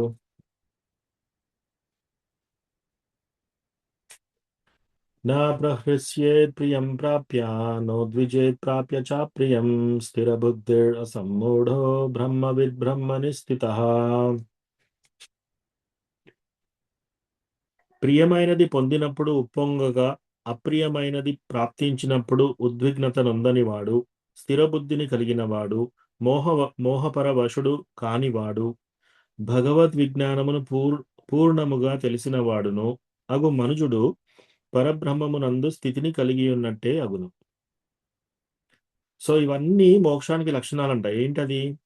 ఏదైనా మనకు నచ్చిన వస్తువు రాగానే అత్యంత ఉప్పొంగిపోకుండా, ఏదైనా మనకి నచ్చిన దూరం అయిపోతే ఉద్విగ్నతకు లోను కాకుండా, స్థిరబుద్ధిని కలిగిన వాడు. అంటే రెండు, అటు మనకు ప్రియమైంది పొందినప్పుడు ఉప్పొంగట్లేదు, అప్రియమైనది పొందినప్పుడు అప్రియమైనది ఇష్టం లేని ఏదైనా కలిగింది అనుకోండి. సపోజ్ ఒక రోగం వచ్చేసింది మనకి, అది ఇష్టమా? మనకి కాదు. అయినా మనం అప్పుడు దిగులు చెందని వాడు. ఈ రెండిట్లలో స్టేబుల్ గా ఉన్న స్థిరబుద్ధి కలిగిన వాడు, మోహానికి వశపరుడు కానివాడు. మోహం అంటే ఏంటి? ఈ శరీరం, నీ శరీరం అనేది మోహం. ఈమె నా భార్య, ఇతను నా భర్త, వీళ్ళు నా పిల్లలు, వీళ్ళు నా తల్లిదండ్రులు, ఇదంతా కూడా మోహం. ఇది నా ఆస్తి, నేను పలాని వ్యక్తిని, నేను ఒక ఇంజనీర్, నేను ఒక డాక్టర్, నేను ఒక సైంటిస్ట్, నేను ఒక బిజినెస్ మ్యాన్, ఇదంతా కూడా ఒక రకమైన మోహం అనమాట. ఈ మోహానికి వశం కానివాడు, భగవత్ విజ్ఞానం పూర్ణముగా తెలిసినవాడు. భగవత్ విజ్ఞానం అంటే ఏంటి? భగవద్గీత, శ్రీమద్ భాగవతం, చైతన్య చరితామృత. అటువంటి మనుజుడు పరబ్రహ్మమునందు స్థితి కలిగి ఉన్నట్టే అగును అని చెప్తున్నాడు ఇక్కడ. బాహ్యస్పర్శేష్వసక్తాత్మా విందంత్యాత్మని యత్ సుఖం సా బ్రహ్మయోగయుక్తాత్మా సుఖం అక్షయమశ్నుతే. అట్టి ముక్త పురుషుడు, ఇప్పుడు ఇంతకుముందు చెప్పిన లక్షణాలు అయితే ఎవరికి ఉన్నాయో అటువంటి ముక్త పురుషుడు బాహ్యేంద్రియ సుఖమునకు ఆకర్షితుడు కాక ఆత్మయందే సౌఖ్యమును అనుభవించుచు సదా ధ్యానమగ్నుడై ఉండును. బాహ్యేంద్రియం అంటే ఏంటి? శారీరక సుఖాలు, ఇంద్రియ భోగాలు. కళ్ళతో చూడకూడని చూడడము, చెవులతో వినకూడని వినడము, అంటే సెన్స్ గ్రాటిఫికేషన్. ఇంద్రియ భోగం. ఉదాహరణకి కళ్ళతో ఏం చూస్తున్నారు? సినిమాలు చూస్తున్నారు. చెవులతో ఏం వింటున్నారు? చాడీలు వింటున్నారు. వాళ్ళు ఏం చేశారు? వీళ్ళు ఏం చేశారు? ఈ పాలిటీషియన్ ఏమన్నాడు? ఆ పాలిటీషియన్ ఏమన్నాడు? నాలుకకి ఏది తగిలితే అది తినడం. ఏ మాట అనాలంటే ఆ మాట చెప్పడం. ఇది నాలుక యొక్క ఇంద్రియ భోగం. అట్లాగే వాసన, తర్వాత చర్మం. సో ఇవి ఎవరైతే అటువంటి ముక్త పురుషుడు ఈ బాహ్యేంద్ర సుఖమునకు ఆకర్షితులు కాకుండా ఆత్మయందే సుఖమును అనుభవించు, అంటే తనలో తానే. సో శ్రీల ప్రభుపాద ఏమంటారంటే, ఒక చెట్టు కింద మనకు తృప్తి రాలేదనుకోండి, ఒక చెట్టు కింద ఉండి మనం తృప్తిగా లేమనుకోండి, మీకు ఎంత పెద్ద భావన ఉంచినా కూడా మీరు తృప్తిగా ఉండరు. అంటే మన యొక్క హ్యాపీనెస్కి మన ఇల్లు సంబంధం లేదు, మన బట్టలు సంబంధం లేదు, మన పలుకుబడి సంబంధం లేదు, మన డబ్బు సంబంధం లేదు. ఆత్మయందు సంతుష్టం ఉన్నవాళ్ళు చెట్టు కిందనైనా కూడా కూర్చొని ఆత్మ చాలా హ్యాపీగా ఉండగలుగుతారు. ఒకవేళ ఆ హ్యాపీనెస్ లేదనుకోండి, చెట్టు కింద కాకుండా నిన్ను తీసుకెళ్ళి ఏ భవనంలో కూర్చోబెట్టినా కూడా సంతోషం కలగదు. కొద్ది రోజులు అనిపిస్తుంది ఇది ఇది ఇది ఈ వస్తువు నా దగ్గర ఉంటే బాగుంటుంది అని, కొద్ది రోజులు అనిపిస్తుంది. ఒక నెల రోజులు, 2 నెలలు ఉంటుంది. మళ్ళీ ఆ తర్వాత అది కూడా పాతది అయిపోతుంది. సో దాని ద్వారా తృప్తి ఏమి ఉండదు. సో బాహ్యేంద్ర సుఖాలకు ఆకర్షితుడు కాకుండా ఆత్మయందే సుఖాన్ని అనుభవించుచు ఎల్లప్పుడూ ధ్యానమగ్నుడై, ఎల్లప్పుడూ కృష్ణ కాన్షియస్ లో ఉండి పరబ్రహ్మమును ధ్యానించుచు కారణముగా ఆత్మదర్శి ఆ విధంగా అనంత సౌఖ్యం అనుభవించును. అటువంటి వాళ్ళు అనంత సౌఖ్యం అట, అంటే వాళ్ళకి ఎంతో ఆనందం ఉంటుంది లోపట. శ్రీ కృష్ణ భక్తి మనం అడుగుపెట్టిన కాడి నుంచి చూస్తే మనకి ఎంతో హ్యాపీనెస్ ఉంటుంది. బయట చాలా మంది ఎంతో అలజడి చెందుతున్నారు. యుద్ధం అయ్యేటప్పుడు టెన్షన్, వాళ్ళకి జాబ్ పోయినప్పుడు టెన్షన్, జాబ్ ఉన్నప్పుడు టెన్షన్ ఎప్పుడు పోతుందా అని, ఒకవేళ శాలరీ రాకపోతే టెన్షన్, డబ్బు బాగా వచ్చింది అనుకోండి ఫంక్షన్ చేయాలని టెన్షన్, ఫంక్షన్ చేస్తే అందరూ చక్కగా వచ్చి నిజంగా హ్యాపీగా వస్తారా, వాళ్ళకి ఏమైనా ప్రాబ్లం అవుతుందనే టెన్షన్. సో ఇట్లా ఫంక్షన్ చేస్తూ చేస్తూ గొడవ పెట్టుకునే వాళ్ళు ఉన్నారు చాలా మంది. సో ఇట్లా రకరకాలుగా టెన్షన్స్ అన్నమాట. మీరు కృష్ణ కాన్షియస్ డివోటీని చూసారనుకోండి, ఎప్పుడు టెన్షన్లో ఉండరు. టెంపుల్కి వెళ్తారు, హాయిగా వెళ్తారు, కథ హాయిగా వింటారు, చెప్పేవాళ్ళు సంతోషంగా ఉంటారు, వినేవాళ్ళు సంతోషంగా ఉంటారు, వంట చేసేవాళ్ళు సంతోషంగా ఉంటారు, వడ్డించే వాళ్ళు సంతోషంగా ఉంటారు, తినేవాళ్ళు సంతోషంగా ఉంటారు, తిన్న తర్వాత సంతోషంగా ఉంటారు, ఆరోగ్యంగా ఉంటారు. సో ఇవన్నీ కృష్ణ కాన్షియస్లో అన్నీ తృప్తికరంగానే ఉంటాయి. మనం మనం గనక పర్ఫెక్ట్గా కరెక్ట్గా కృష్ణ కాన్షియస్లో ఉంటే. సో అది అన్నమాట, అది చెప్తున్నాను ఇక్కడ. అట్టి ముక్త పురుషుడు బాహ్యేంద్ర సుఖమునకు ఆకర్షితుడు కాక ఆత్మయందే సుఖమును అనుభవించుచు సదా ధ్యానమగ్నుడై ఉండును. పరబ్రహ్మమును ధ్యానించు కారణముగా ఆత్మదర్శి ఆ విధంగా అనంత సౌఖ్యము అనుభవించును. 22. ఏహి సంస్పర్శజా భోగా దుఃఖయోనయ ఏవ తే ఆద్యంతవంత కౌంతేయ నతేషు రమతే బుధః. ఇది చాలా ఇంపార్టెంట్ శ్లోకం. ఎవరైనా మెమరైజ్ చేసుకోవాలనుకుంటే ఇది కంఠస్థం చేసుకోండి. ఇక్కడ ఏం చెప్తున్నాడు? అసలు ఈ బాహ్యేంద్రియ సుఖం ఎలా ఉంటుందో చెప్తున్నాడు ఇక్కడ. బుద్ధిమంతులైన వారు ఇంద్రియ సంపర్కముచే కలుగు దుఃఖ కారణముల యందు పాల్గొనడు. ఓ కౌంతేయ, ఆ సుఖములు ఆద్యంతములు కూడియున్నందున తెలివి కలవాడు వాని యందు ప్రియము పొందడు. అంటే ఏంటి? బుద్ధిమంతుడైన వాడు అంటే తెలివి కలవాళ్ళు. ఎవరికైతే బుద్ధి సరిగా ఉందో ఈ ఇంద్రియ సంకల్పం అంటే ఏంటి? ఉదాహరణకి శ్రీల ప్రభుపాది ఎగ్జాంపుల్ ఇచ్చేవారు అనమాట. ఏంటంటే ఇప్పుడు ఎక్కడ దురద పెడుతుంది అనుకోండి, మనకి ఆ దురద పెట్టినప్పుడు ఏం చేస్తారు? గొక్కుతారు, స్క్రాచ్ చేస్తారు. ఆ స్క్రాచ్ చేసినప్పుడు ఏమవుతుంది? ఎప్పుడైతే స్క్రాచ్ చేస్తున్నారో అప్పుడు ఇంకా ఆ దురద పెరుగుతుంది. మీరు ఎప్పుడైనా గమనిస్తే దురద ఇంకా పెరుగుతుంది. స్క్రాచ్ అది అది గీకారనుకోండి, అది మానదు. ఫస్ట్ ఆఫ్ ఆల్ ఇంకా పెరుగుతుంది, దురద పెరుగుతుంది, ఇంకా చర్మము డాక్టర్ దగ్గరికి వెళ్ళాల్సిన పరిస్థితి వస్తుంది. సో ఇంద్రియ సంపర్కం కూడా అటువంటిది అనమాట, ఒక దురద లాంటిది. సో ఇక్కడ ఏంటి, ఈ బుద్ధిమంతుడైన వాడు ఇంద్రియ సంపర్కములచే కలుగు దుఃఖ కారణముల యందు పాల్గొనడు. సో ఇంద్రియ సంకల్పం ద్వారా ఏర్పడేది నిజంగా చెప్పాలంటే దుఃఖమే. కానీ ఆ క్షణపాటు సంతోషం కోసం వీళ్ళు ఏం చేస్తున్నారు, ఆ దురద వచ్చినప్పుడల్లా గోకడానికి ప్రయత్నం చేస్తున్నారు. అప్పుడు ఏమవుతుంది, అది మానక ఇంకా ఎక్కువ అవుతుంది అన్నమాట. సో ఆ సుఖములు ఆది అంతములు. అటువంటి సుఖాలు ఎలా ఉంటాయంట, దానికి మొదలు అంతం ఉంటుంది, అది ఎల్లప్పుడూ ఉండదు. ఇప్పుడు ఏదైనా సరే మీరు చూడండి, ఏదైనా సరే ఒక సినిమాకి వెళ్దామని ట్రై చేస్తారు ఎవరన్నా. సినిమాకి వెళ్ళినప్పుడు ఏంటి, కళ్ళకి ఏదో ఒకటి చూడాలి. సో సినిమాకి వెళ్తారు. సినిమాకి వెళ్ళి బయటకు వచ్చేసి తలనొప్పితో బయటకు వస్తారు. ఆల్రెడీ ₹200 పోయాయి టికెట్. ఇప్పుడు ఎంత అయిందో cost. So already money waste, తర్వాత టైం వేస్ట్, బయటకు వచ్చేటప్పుడు హెడేక్, ప్లస్ ఏమనుకుంటున్నారు, చెత్త సినిమా చూసామని. సో దానికి ఏముంది, మొదలు ఎండ్. ఓకే, సినిమా బాగుంది అనుకోండి, బాగున్నా కూడా ఏమంటారు, దానికి ఒక మొదలుంది, అంతం అయిపోయింది కదా. ఎల్లప్పుడూ ఉండదు, దానికి డబ్బు పెట్టాల్సిందే, టైం పెట్టాల్సిందే, అక్కడికి వెళ్ళాల్సిందే, ఇవన్నీ ఉంటాయి. కొందరు సినిమా టికెట్ల కోసం లైన్లో నిలబడి చనిపోయిన వాళ్ళు ఉన్నారు ఆ ఒత్తులాట్లో. ఇంకా అటువంటి మూర్ఖులు కూడా కొందరు ఉన్నారు. సో ఆ సుఖములు ఆది అంతములతో కూడుకున్నవి. అంటే ఆ సుఖం ఎల్లప్పుడూ ఉండదు, దానికి ఒక మొదలు ఎండ్ ఉంటుంది అనమాట. ఆ తర్వాత ఇంకా సుఖం ఉండదు. ఇల్లు కట్టుకున్నారనుకోండి, కొన్ని రోజుల వరకు ఉంటుంది. ఎప్పటి వరకు, ఓ 5-6 సంవత్సరాలు, 10 సంవత్సరాలు, 20 సంవత్సరాలు, ఆ తర్వాత ఏదో ఒకటి కురుస్తుంది, ఏదో ఒకటి ఖరాబ్ అవుతుంది, ఎక్కడో పైప్ లీక్ అవుతుంది, మళ్ళీ ఒక 10 లక్షలు పెట్టి మళ్ళీ రిపేర్ చేయించాలి. లేకపోతే ఆ ఇంట్లో ఎవరికైనా కిరాయికి ఇచ్చారు, ఆ కిరాయికి ఇస్తే ఆ కిరాయి వచ్చేసి వాడు రెంట్ కట్టట్లేడు, లేకపోతే వాళ్ళతో ప్రాబ్లం, వాటర్ లీక్ అవుతుంది, లేకపోతే ఈ ప్రాబ్లం ఆ ప్రాబ్లం, తర్వాత పక్కింటి వాళ్ళతో ప్రాబ్లం, ఈ వాళ్ళతో ప్రాబ్లం, ఇట్లా. వాహనాలు తీసుకున్నారనుకోండి, వాటితో ప్రాబ్లం.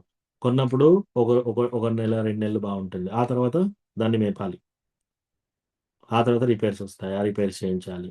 అప్పుడు అంతా బాగానే ఉంటుందా, ఉండదు. అప్పుడు చాలా పెయిన్ఫుల్గా ఉంటుంది, లోన్ కట్టేటప్పుడు పెయిన్ఫుల్గా ఉంటుంది. సో ఇది. సో బుద్ధిమంతుడైన వాడు ఇంద్రియ సంకల్పము చే కలుగు దుఃఖ కారణములందు పాల్గొనడు.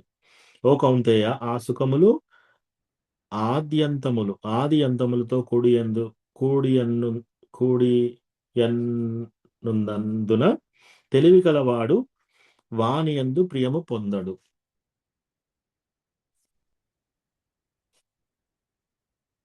Okay, next 23.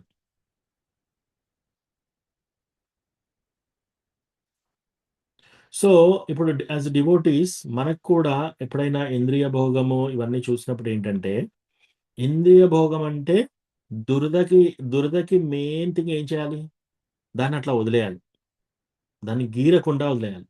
ఆ గీరకుండా వదిలేస్తే కొన్ని రోజుల తర్వాత మానిపోతుంది. అదేవిధంగా మనము ఇంద్రియ భోగానికి లోనైనప్పుడు దాన్ని అటెన్షన్ ఇవ్వకూడదు, మనం దాన్ని అటెండ్ చేయకూడదు, దాన్ని అలా వదిలేయాలి. వదిలేసినప్పుడు కొన్ని రోజుల తర్వాత దాని నుంచి మనం బయటకు వస్తాం. ఎంతసేపు అయితే మనం గీరడానికి ప్రయత్నిస్తున్నాం అనుకోండి, అది ఇంకా ఇంకా పెరుగుతుంది అనమాట. సో అది చెప్తున్నారు మనకు ఆచార్యాస్. 23.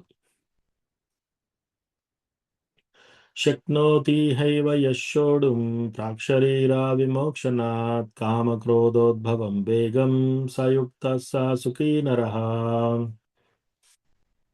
దేహమును విడుచుటకు పూర్వమే ఇంద్రియముల కోరికలను అదుపు చేయగలిగిన వాడు, కామక్రోధ వేగమును అణచగలిగిన వాడు దివ్య స్థితి అందున్నట్టి వాడై ఈ జగమునందు సుఖవంతుడగును. సో ఇక్కడ ఏం చెప్తున్నారు, అట్లీస్ట్ దేహ త్యాగం విడిచిన పూర్వం, చనిపోయే వరకైనా సరే ప్రాక్టీస్ చేస్తూ చేస్తూ ఇంద్రియముల కోరికలను అదుపు చేయగలిగిన వాడు, ఎవరైతే ఇంద్రియ కోరికలను అదుపు చేయగలుగుతారో, కామ క్రోధ వేగమును అణచగలిగిన వాడు. కామం అంటే కోరికలు, క్రోధం అంటే కోపం.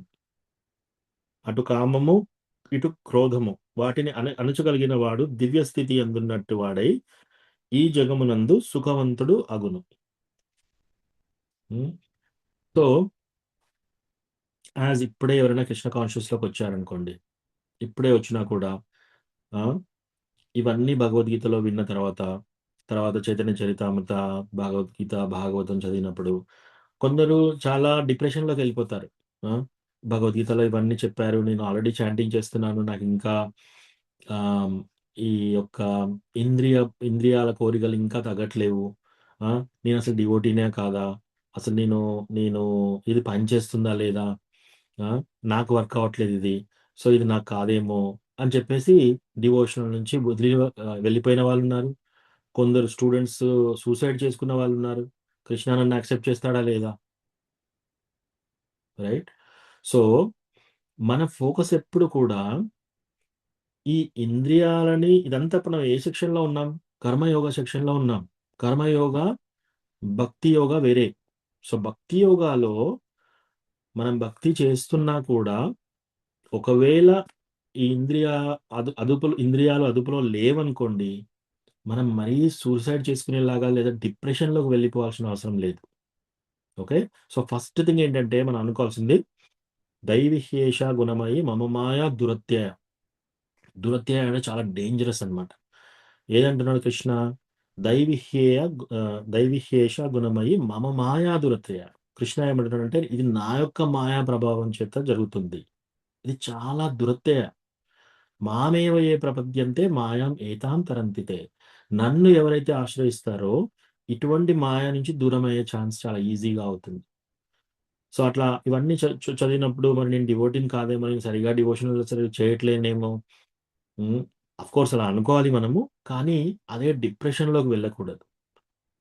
ఒక ఎగ్జాంపుల్ ఏం తీసుకోవాలంటే, మనం ఒక పాల గ్లాస్లో ఒక ఇంకు చుక్క పడింది అనుకోండి. ఆ ఇంకు చుక్క అనేది ఒక మచ్చ, ఒక అనర్థ. పాలు అంటే మనం డివోటీ. సో ఈ డివోటీలో ఒక మచ్చ ఉంది. ఉదాహరణకి ఒక డివోటీకి బాగా కోపం వస్తుంది. సో ఎన్నిసార్లు చాంటింగ్ చేసినా, ఏం చేసినా కూడా కోపం తగ్గట్లేదు. అప్పుడు ఏమనుకోవాలి? ఎస్, మనలో ఫాల్ట్ అయితే ఉంది అనుకోవాలి, అట్లా అనుకోవాలి. కానీ డిప్రెషన్లోకి వెళ్ళిపోకూడదు, సూసైడ్ చేసుకోవడానికి ప్రయత్నం చేయకూడదు. దాన్ని పోవడానికి ఏం చేయాలి? పాలు పోస్తూ ఉండాలి. ఒక జగ్ తీసుకొని పాలు పోస్తూ ఉంటే గ్లాస్లో పాలన్నీ పైకి వెళ్ళిపోయి ఆ ఇంకు పోతుంది, అన్నీ పోయి లాస్ట్‌కు పాలే మిగులుతాయి. ఆ విధంగా మనం ఏం చేయాలంటే కృష్ణ కథ మన ఫోకస్ ఎప్పుడు కానీ అనర్థాల మీద ఎక్కువ ఉండకూడదు, అర్థ ప్రవృత్తి ఎక్కువ చేయాలి. అర్థ ప్రవృత్తి అంటే ఏంటి? మనం భాగవతం క్లాస్ వినడము, భక్తుల సాంగత్యంలో కూర్చొని భగవద్గీత, భాగవతం చదవడము, కీర్తన చేయడము, టెంపుల్కి వెళ్ళడము, 16 రౌండ్లు చాంటింగ్ చేయడము, తర్వాత దర్శనం చేసుకోవడం, తులసి పూజ చేయడము, తులసి ప్రదక్షిణ చేయడము, ఇవన్నీ చేస్తూ ఉండాలి మనం. భక్తుల యొక్క సేవ చేస్తూ ఉండాలి. ఇవన్నీ మనం ఈ విషయంలో చాలా బిజీగా ఉంటే ఇంద్రియాల పట్ల ఎక్కువ ఫోకస్ పెట్టవలసిన అవసరం లేదు. ఎప్పుడైతే ఇవి ఎప్పుడు మనకు బాగా బాధ పెడతాయో తెలుసా? ఓన్లీ ఎప్పుడైనా మనం ఫ్రీ టైం ఉంచుకొని ఫ్రీగా ఉన్నాము, లేదా ఎక్కువ నిద్రపోయాము, ఎక్కువ అలసట ఉంది, అప్పుడు లేదా ఎవరన్నా డివోటీస్ని మనము నింద చేస్తున్నాం, ఏదన్నా వైష్ణవ అపరాధం చేస్తున్నాం, అప్పుడు ఇవన్నీ పెరుగుతాయి. సో మనం కరెక్ట్గా ఉండాలంటే ఏం చేయాలి? డివోషనల్ సర్వీస్లో బిజీగా ఉండాలి. ఎప్పుడు డివోషనల్ సర్వీస్లో ఫోకస్, అర్థ ప్రవృత్తి, ఎక్కువ డివోషనల్ సర్వీస్లో ప్రోగ్రెస్ పెట్టాలి. సో ఆ విధంగా డివోటీస్ ఇంద్రియాలను అదుపులో పెట్టగలుగుతారు అనమాట. సో ఇక్కడ వరకు చదివాం లాస్ట్ మనం. సో ఇప్పుడు 24వ శ్లోకం. ఓకే, తులసి మాతాజీ మీరు చదువుతారా?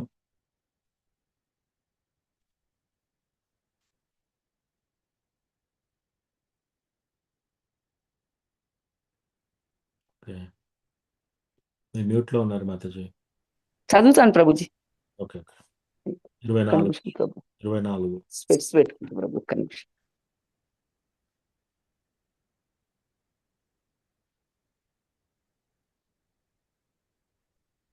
5:24. 24 ప్రభుజీ. ఎస్ 5వ చాప్టర్ 24వ శ్లోకం. ఓకే ప్రభు. హరే కృష్ణ. యోంతః సుకోంతరారామాస్ యోంతః సుఖో నాంతరా తథాంతర్జ్యోతిరేవ యః తదాంతర్జ్యోతిరేయః స యోగి బ్రహ్మ నిర్వాణం సయోగి బ్రహ్మ నిర్వాణం బ్రహ్మభూతోऽధిగచ్చతి. బ్రహ్మభూతోऽధిగచ్చతి. One whose happiness is within, who is active and rejoices within, and whose aim is inward, is actually the perfect mystic. He is liberated in the Supreme, and ultimately he attains the Supreme. చదవండి మాతాజీ. అంతరంగమందే ఆనందమును కలిగిన వాడును, ఉత్సాహవంతుడై అంతరంగమందే రమించువాడును, అంతరంగమందే లక్ష్యమును కలిగిన వాడును అగు మనుజుడే వాస్తవమునకు పూర్ణుడగు యోగి అనబడును. బ్రహ్మభూతుడైన అట్టివాడు అంత్యమున పరబ్రహ్మమునే పొందగలడు. హరే కృష్ణ. థ్యాంక్ యూ ప్రభు. థ్యాంక్ యూ మాతాజీ. సో ఇక్కడ ఏమంటున్నాడు కృష్ణ భగవానుడు? అంతరంగము యందే అంటే మన లోపల మనమే ఆనందము కలిగిన వాడు. ఒక డివోటీ ప్రోగ్రెస్, ఇప్పుడు మనం చాలాసార్లు అనిపిస్తుంది మనం ఏ లెవెల్లో ఉన్నాము అని, రైట్? మనం సరిగా ఉన్నామా లేదా? టెస్ట్ ఎలా చేసుకోవాలి? మనం సంతోషంగా ఉన్నామా లేదా? బయట ఏ కండిషన్ ఏ విధంగా ఉండనివ్వండి, అది డజంట్ మ్యాటర్. మనము లోపల ఎలా ఉన్నాం, తృప్తిగా ఉన్నామా, దాన్ని బట్టి తెలుస్తుంది అసలు మనకు భక్తి ఎంత ఉందని. మనం చాలా చీదరింపుగా చికాకుగా ఉన్నాం అనుకోండి, ఏదో లోపం ఉంది, మన డివోషన్లో సరిగా లేదు అని తెలుసుకోవాలి మనం. సో అంతరంగం మందే ఆనందం కలిగిన వాడు, ఉత్సాహవంతుడైన వాడు. సో ఎప్పుడైనా డివోటీ ఎవరైనా చూడండి ఉత్సాహంగా ఉంటారు వాళ్ళు. టెంపుల్కి వచ్చేసి వంట చేసేటప్పుడు ఉత్సాహంగా వంట చేస్తారు, డ్యాన్స్ చేసేటప్పుడు ఉత్సాహంగా డ్యాన్స్ చేస్తారు, తర్వాత క్లీనింగ్ చేసేటప్పుడు ఉత్సాహంగా క్లీన్ చేస్తారు, క్లాస్ చెప్పేటప్పుడు ఉత్సాహంగా క్లాస్ చెప్తారు, క్లాస్ వినేటప్పుడు కూడా చాలా జాగ్రత్తగా వింటున్నారు, ఆవలింత తీస్తూ సగం నిద్రపోయి అటు ఇటు ఆలోచించట్లేదు, చాలా ఉత్సాహంగా వింటున్నారు. అట్లా అనమాట. ఉత్సాహవంతుడై అంతరంగం మందే రమించువాడు. మనకి ఎప్పుడు కూడా హ్యాపీనెస్ బయట నుంచి రాదు. హ్యాపీనెస్ ఎప్పుడైనా మన లోపటి నుంచే ఉంటుంది, మన లోపటనే ఉంటుంది. ఓకే, అదొక్కటి మనం గమనించాలి. చాలా సార్లు మనం తప్పుగా ఆలోచించుకునేది ఏంటంటే, నేను ఈ వస్తువు కొనుక్కుంటే నేను హ్యాపీ అవుతానని. అది తప్పు, అదొక ఇల్యూజన్, అదొక భ్రమ. ఒక కార్ ద్వారా, ఒక ఇల్లు ద్వారా, ఒక డ్రెస్ ద్వారా మనకు సంతోషం రాదు. మనకు సంతోషం ఎప్పుడు ఉంటుంది? ఓన్లీ లోపటనే ఉంటుంది. ఇంకోటి, ఎవరైనా మన పట్ల ప్రేమ, నిజమైన ప్రేమ చూపించినప్పుడే ఆ తృప్తి ఉంటుంది. అంతేకాని ఏదో మనం ఒక డ్రెస్ చేసేసుకొని బయటికి వెళ్ళేసి అటు ఇటు ఫోజ్ కొట్టుకున్నాం అనుకోండి, దానివల్ల ఏమి రాదు మనకి. మీకు ఒక కథ చెప్తాను తర్వాత, ఈ శ్లోకం తర్వాత. అంతరంగమందే లక్ష్యమును కలిగిన వాడు. సో మన లక్ష్యం కూడా ఏమైనా లోపట ఉండాలి. మన అంతరంగంలోకి వెళ్ళి మన కృష్ణ చైతన్యము డెవలప్ చేసుకోవాలి. బయట నుంచి ఇంకా నేను ఇది సంపాదించాలి, ఇది కట్టాలి, అది కట్టాలి, ఇవన్నీ కాదు. ఎస్, మనము ప్యాషనెట్గా ఉండొచ్చు, మనము కోరికలు అంటే మనం డెవలప్ కావాలని ఉండొచ్చు, దాన్ని తప్పు పట్టకండి. అంటే ఇక డివోటీస్ అంటే ఓన్లీ అంతరంగమే కదా, ఇంకా రోజు ఇక చెట్టు కింద కూర్చొని ఏమీ చదువుకోకుండా ఏమీ జాబ్ చేయకుండా అట్లా చెప్పట్లేదు ఇక్కడ.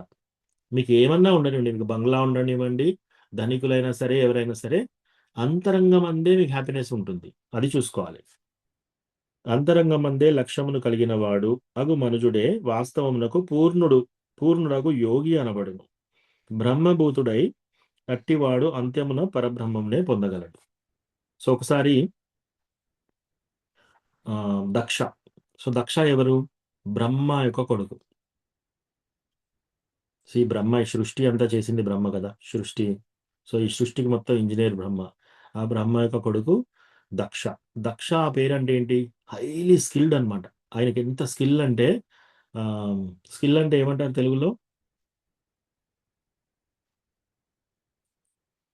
ఎవరన్నా? పర్వతం ప్రభుజీ. నైపుణ్యత. Yes, thank you. నైపుణ్యత. ఎంత నైపుణ్యతగా ఉందంటే ఏ పనైనా కూడా చాలా మంచిగా చేయగలుగుతాడు అనమాట. పర్ఫెక్ట్‌గా చేయగలుగుతాడు. అంటే ఫర్ ఎగ్జాంపుల్ బయట ఎవరితోనైనా మాట్లాడాలన్నా సరే, లేకపోతే ఒక ఇల్లు, ఒకటి నగరం కట్టాలన్నా సరే, ఆయనకు బ్రహ్మ ఏం చెప్పాడు? నువ్వు పాపులేషన్ ఇంక్రీజ్ చెయ్యి అని చెప్పాడనమాట. సర్వీస్ ఇచ్చాడు. ఏం సర్వీస్ అది? నువ్వు జనాభా ఇంక్రీజ్ చేయాలి. చాలా మందిని పెళ్లి చేసుకొని, చాలా మందిని కను పిల్లల్ని. సో, ఇది ఆయనకిచ్చిన సర్వీస్. సో, ఆయనేం చేస్తున్నాడు? పర్ఫెక్ట్ ఆయన డ్రెస్సింగ్ ఎలా ఉంది అంటే, పైనుంచి కింది వరకు టిప్ టాప్‌గా డ్రెస్ అయిపోయాడు. అన్నీ సిల్క్ వస్త్రాలతో డ్రెసప్ అయిపోయి, ఆయన హెయిర్ స్టైలు, అన్ని రకాల ఆయిల్స్ పెట్టుకున్నాడు. హ్మ్. తర్వాత అన్ని రకాల ఆర్నమెంట్స్ పెట్టుకున్నాడనమాట. వజ్రాలు, వైడూర్యాలు, అన్ని రకాల తొడుగులు అన్నీ ఉన్నాయన్నమాట. ప్లస్ ఎంతో అందంగా ఉన్నాడు. ఆయనొచ్చినప్పుడు ఒక 100 సూర్యులకు వెలుగు ఎలా ఉంటుందో అంత వెలుగుంది అన్నమాట. సో, ఆయనొచ్చినప్పుడు ప్రజాపతి గదా మరి! దేవతలు గూడా నిలబడుతున్నారు. ఎవ్వరైనా దేవతలు వందల వేల మంది దేవతలు కూర్చున్నా కూడా ఆయన వస్తున్నాడంటే లేస్తున్నారు. లేచి ఆయనకు ప్రణామాలు చేస్తున్నారనమాట. అంత పలుకుబడి ఉంది. ప్లస్ నైపుణ్యత, పర్ఫెక్ట్ దక్ష అంటేనే నైపుణ్యత. సో, అలా ఉండి ఒకరోజు ఒక సభలోకొచ్చాడనమాట. ఆ సభలోకొచ్చినప్పుడు ఆ సభ నిండా అందరూ దేవతలున్నారు. ఒక లక్షలాది దేవతలున్నారు కూర్చొని. ఆ సభలోకి రాగానే ఎంట్రన్స్ ఆ దర్వాజా నుంచి ఇట్లా వస్తున్నాడు. వస్తూనే ఇట్లా సూర్యకాంతి, ఇట్లా వెలుగు ఇవన్నీ ఉన్నాయన్నమాట. సో, ఆయనంత గంభీరంగా అలా వస్తున్నప్పుడు అందరూ నిలబడ్డారు. సో, అందరూ ఉన్న వాళ్ళందరూ లక్షలాది మంది నిలబడ్డారు. దేవతలందరూ నిలబడి ఆయనకు ప్రణామాలు చేశారు. ఒక ఇద్దరు లేవలేదు. ఒకరు అతని తండ్రి అయిన బ్రహ్మ లేవలేదు. ఇంకొకరు అతని అల్లుడు అయిన శివుడు లేవలేదు. ఓకే. తండ్రి లేవలేదు. ఎవరైనా అనుకుంటారా? తండ్రి గూడా నేనొస్తే లేవాలి, నాకు నమస్కారం పెట్టాలని ఎవరు అనుకోరు. సో, తండ్రి గదా! No problem. తండ్రి నాకంటే పెద్ద. కానీ ఈయనేంటి అల్లుడు? ఈయన లేవలేదేంటి? ఆయన అనుకోవచ్చు కదా! 1,00,000 మంది లేచారు నా గురించి. తృప్తి పడొచ్చు కదా! ఇమ్మీడియేట్‌లీ కోపమొచ్చేసిందాయనకి. కోపమొచ్చేసి ఇంక దూషిస్తున్నాడు శివుడిని. ఆ! నిన్ను నేను నీకు నీ నా నా యొక్క కవల కళ్ళున్న నా పార్వతిని నీకిచ్చి పెళ్లి చేశాను. ఆ! నీకు డ్రెసింగ్ సెన్సే లేదు నీకసలు. ఆ! నువ్వు మొత్తం భస్మాలు పూసుకొనుంటున్నావు. రైట్? నువ్వు శ్మశానంలో తిరుగుతున్నావు. ఆ! పాములు అన్నీ నువ్వు మెడకేసుకొని తిరుగుతున్నావు. అని చెప్పేసి చాలా దూషిస్తున్నాడన్నమాట. నీకొక సంస్కారం అంటూ లేదు. ఆ! నేనేదో కోపంతో, ఆవేశంతో అనుకోకండి మీరందరూ. నేనేదో పగతో అంటున్నాను చూడండి అలాగే అంటున్నాడు కానీ, ఈ విధంగా మాట్లాడుతున్నాడనమాట. సో, బయటికెలా ఉన్నాడు? టిప్ టాప్‌గా డ్రెస్ అయ్యాడు. నైపుణ్యత ఉంది. ప్రతి పని బాగా చేస్తున్నాడు. అన్నీ బాగున్నాయి. సడెన్‌గా కోపమొచ్చేసింది. సో, దూషిస్తూనే ఉన్నాడు శివుడిని. శివుడేం చేస్తున్నాడు ఆ టైంలో యాక్చువల్లీ? ఆయన కూర్చొని మెడిటేషన్ చేస్తున్నాడనమాట. శ్రీరామ రామ రామేతి రమే రామే మనోరమే సహస్రనామ తత్తుల్యం రామనామ వరాననే. సో, ఒకసారి పార్వతీదేవి అడుగుతుందనమాట. మనకి విష్ణు సహస్రాలు చాలా పెద్దగా ఉన్నాయి గదా! ఇది ఈజీగా మనం చదవాలంటే ఏంటంటే శ్రీరామ రామ రామేతి రమే రామే మనోరమే. హ్మ్. అట్లా చెప్తున్నారనమాట. సో, ఆ విధంగా ఆయనేం చేస్తున్నాడు రాముని గురించి మెడిటేషన్ చేస్తూ కూర్చున్నాడనమాట. ఎప్పుడైనా మనము దేవాది దేవుడైన భగవంతుడిని మెడిటేషన్‌లో ఉంటే, మనం వేరే పనులు అవి చేయవలసిన అవసరం లేదు. సో, ఆయన ఇంకా లేచి ఈయనకు మర్యాద ఇవ్వాల్సిన అవసరం లేదు. ఎందుకంటే డైరెక్ట్‌గా సుప్రీం లార్డ్‌నే ఆయనే ధ్యానం చేస్తున్నాడు. సో, ఇప్పుడు చూడండి ఈయన ఏమనలేదు ఆయన్ని. అయినా ఆయన కోపం వచ్చింది. ఆయన అన్ని విధాలుగా తిట్టాడు ఇతన్ని. ఈయన మాత్రం లేచి అంతా తిడుతూనే ఉన్నాడు ఇంకా. అందరి పబ్లిక్‌లో తిడుతున్నాడు. శివుడు అక్కడి నుంచి లేసేసి వెళ్ళిపోయాడు. చిరునవ్వుతో అంతే ఇంకేమీ చెప్పలేదు. సో, శివుడు ఏం చేస్తున్నాడు ఇక్కడ? మళ్ళీ ఈ శ్లోకం చూద్దాం. చూడండి. ఇప్పుడు అర్థమవుతుంది మనకి. అంతరంగమునందే ఆనందము కలిగినవాడు. ఆయన అంతరంగంలోనే ఆనందం ఉంది శివుడికి. ఉత్సాహవంతుడైన వాడు. అంతరంగమందే రమించువాడు. రామజపం చేసుకుంటూ రమిస్తున్నాడు. అంతరంగమనే లక్ష్యమును కలిగినవాడు. అగు మనుజుడే వాస్తవునకు పూర్ణుడిగా యోగి అనబడును. హ్మ్. బ్రహ్మభూతుడై అట్టివాడు అత్యంతనమున పరబ్రహ్మమునే పొందగలడు.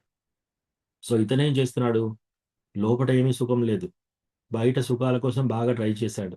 భవనం కట్టుకున్నాడు, రకరకాల సిల్క్ దుస్తులు వేసుకున్నాడు, రకరకాల ఆయిల్స్ పెట్టుకున్నాడు, అన్ని చార్మింగ్గా అన్నీ బాగానే ఉన్నాయి, కానీ కోపం ఆ విధంగా వచ్చేసింది అనమాట. సో మనకి ఇంకా కోపం వస్తుంది అంటే మనము ఇంకా కామ క్రోధ లోభ మోహ మద మాత్సర్యాలలో ఉన్నామని అర్థం. మన కామము, కోరికలు, కోపము, కామ అంటే డిజైర్స్, కోరికలు, కామ క్రోధ అంటే కోపం, కామ క్రోధ లోభ, లోభ అంటే గ్రీడ్, ఇంకా కావాలి నాకు, ఇంకా కావాలి నాకు, ఇంకా ఇది సరిపోదు ఇంకా కావాలి, అట్లా అనమాట. కామ క్రోధ లోభ. మోహ అంటే ఇల్యూజన్. ఇల్యూజన్ అంటే మనం మోహపరులు అని చూసాం కదా, ఏది ఏది కాదో దాన్ని మనం అనుకుంటున్నాం. వీళ్ళు నా తల్లిదండ్రులు, వీళ్ళు నా భార్య, వీళ్ళు నా భర్త, వీళ్ళు నా పిల్లలు, ఇది నా సంసారం, వీళ్ళే నా వాళ్ళు, ఇట్లా అనుకోవడం కూడా ఒక రకమైన మోహమే. కామక్రోధ లోభ మోహ మద. మద అంటే గర్వం, ప్రైడ్. మద మాత్సర్య. మాత్సర్య అంటే ఎన్వి, అంటే అసూయ, ఇతరుల పట్ల అసూయ. ఒకే ఒకటి మనకు లేదనే ఒకటి ప్రాబ్లం, ఇంకోటి వేరే వాళ్ళకి ఏదైనా ఉందనుకోండి, ఇంకా అది ఇంకా పెద్ద ప్రాబ్లం. మనకు లేకుండా వేరే వాళ్ళకి ఉందనుకోండి, అది చాలా పెద్ద ప్రాబ్లం. అట్లా తీసుకునే వాళ్ళు అసూయ. సో ఇవన్నీ వీటిని ఇవన్నీ ఉంటే మనం లోపల సంతోషంగా ఉండలేం. సో అది చెప్తున్నారు ఇక్కడ. 25వ శ్లోకం. ఇక్కడ ఎవరికైనా ప్రశ్నలు ఉంటే ఆపి అడగండి, లేకపోతే ముందుకు వెళ్దాం. ఓకే. సుమతి సాధ్వే మాతాజీ మీరు చదువుతారా?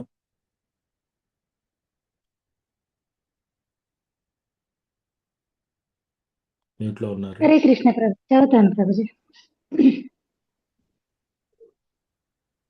హరే కృష్ణ ప్రభుజీ, చదువుతాను ప్రభుజీ.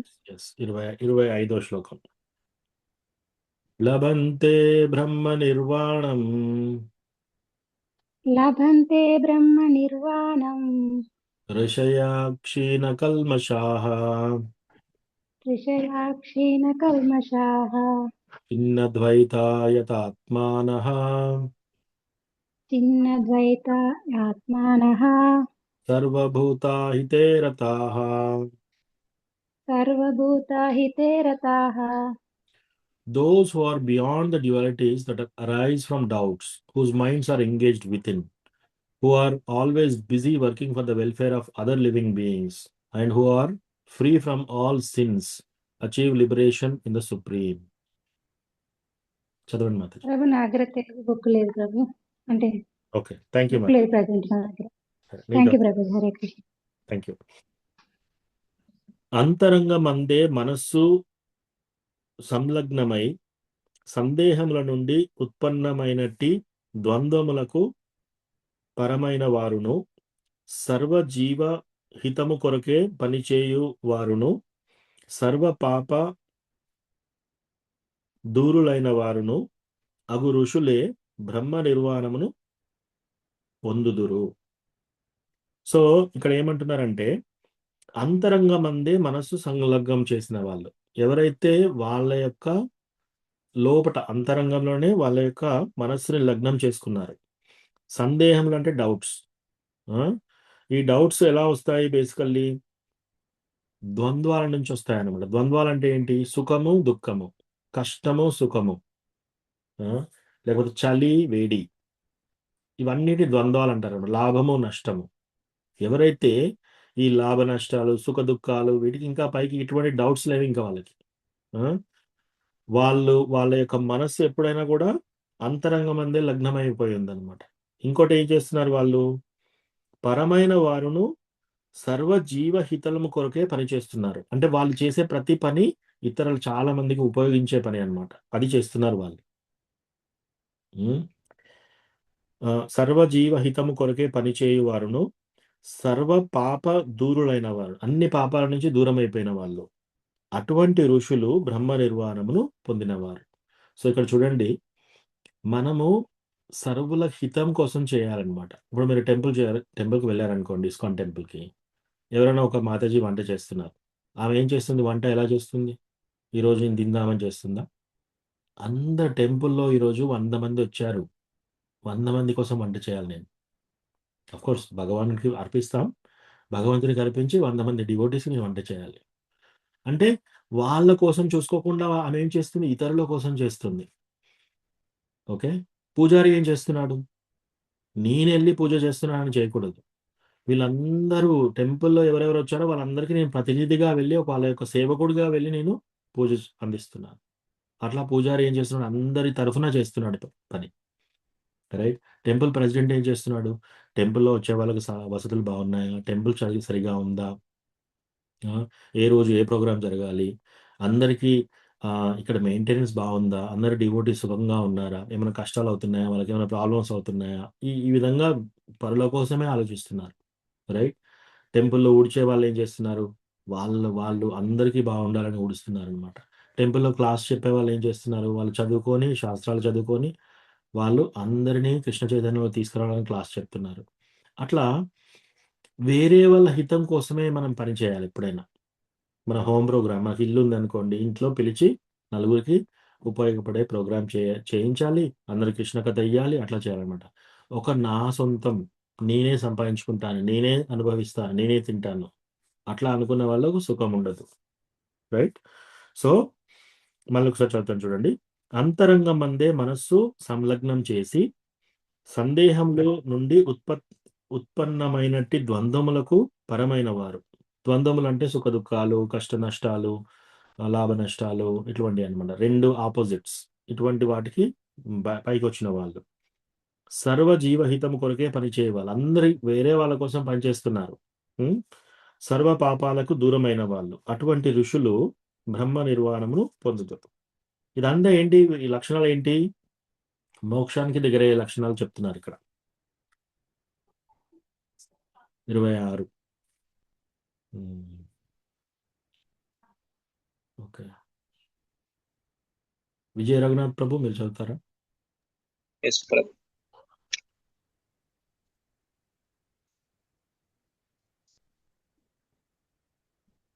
26. కామక్రోధ విముక్తానాం కామక్రోధ విముక్తానాం యతీనాం యతచేతసాం యతీనాం యతచేతసాం అభితో బ్రహ్మ నిర్వాణం అభితో బ్రహ్మ నిర్వాణం వర్తతే విదితాత్మనాం. వర్తతే విదితాత్మనాం. Those who are free from anger and all material desires, who are self-realized, self-disciplined, and constantly endeavoring for perfection, are assured of liberation in the Supreme in the very near future. చదవండి ప్రభు. కోపం నుండి మరియు సమస్త భౌతిక కోరికల నుండి విడివడిన వారు, ఆత్మదర్శులు, స్వీయ నిగ్రహం కలిగిన వారు, పూర్ణత్వానికై నిరంతరము ప్రయత్నిస్తున్నవారు. ఆయన వ్యక్తులు అచిరకాలంలోనే బ్రహ్మంలో మోక్షాన్ని నిశ్చయంగా పొందుతారు. థ్యాంక్ యూ ప్రభు. థ్యాంక్ యూ ప్రభు. సో ఇక్కడ చూడండి, కామక్రోధాల నుంచి విడిపడిన వాళ్ళు ఎవరైతే, కామాలంటే కోరికలు, అటు కోపము, ఈ రెండింటి నుంచి విడిపడిన వాళ్ళు ఆత్మదర్శులు. వాళ్ళ ఆత్మ ఎందే దర్శనం చేసుకుంటున్నారు. ఆత్మ సంయమున కలిగిన వాళ్ళు, సంపూర్ణత్వము కొరకు నిరంతరము యత్నించు వాళ్ళు. అంటే వాళ్ళు డిసిప్లిన్తో పర్ఫెక్షన్ కోసం ప్రతిసారి ఏదో ఒకటి చేస్తున్నారు అనమాట. పర్ఫెక్షన్. అటువంటి వాళ్ళు అగు మహాత్ములు అచిరకాలం అంటే త్వరలోనే, చాలా తొందరగా బ్రహ్మ నిర్వాణము నిశ్చయముగా బడయుదురు కలుగుతారనమాట. వాళ్ళకి బ్రహ్మ నిర్వాణం తొందరగా వస్తుంది అనమాట. మోక్షానికి చాలా దగ్గరలో ఉన్నట్టు అర్థం ఇటువంటి వాళ్ళు. సో అవన్నీ మనం కూడా అలవాటు చేసుకోవాలన్నమాట. కామక్రోధాల నుంచి దూరం కావాలి, ఆత్మదర్శనం చేసుకోవాలి, ఆత్మ సంయమం కలిగి ఉండాలి, సంపూర్ణత్వం కోసం మనం ప్రయత్నించాలి, పర్ఫెక్షన్ కోసం. అప్పుడు మనం కూడా కృష్ణ భగవానుడి ధామానికి దగ్గరలో ఉంటాం అన్నమాట. ఓకే. జ్యోతి రూప కమలా మాతాజీ మీరు చదువుతారా?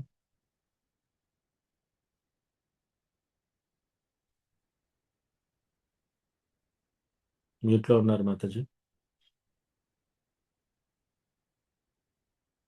ఓకే. వసంతి మాతాజీ, కృష్ణమూర్తి ప్రభు.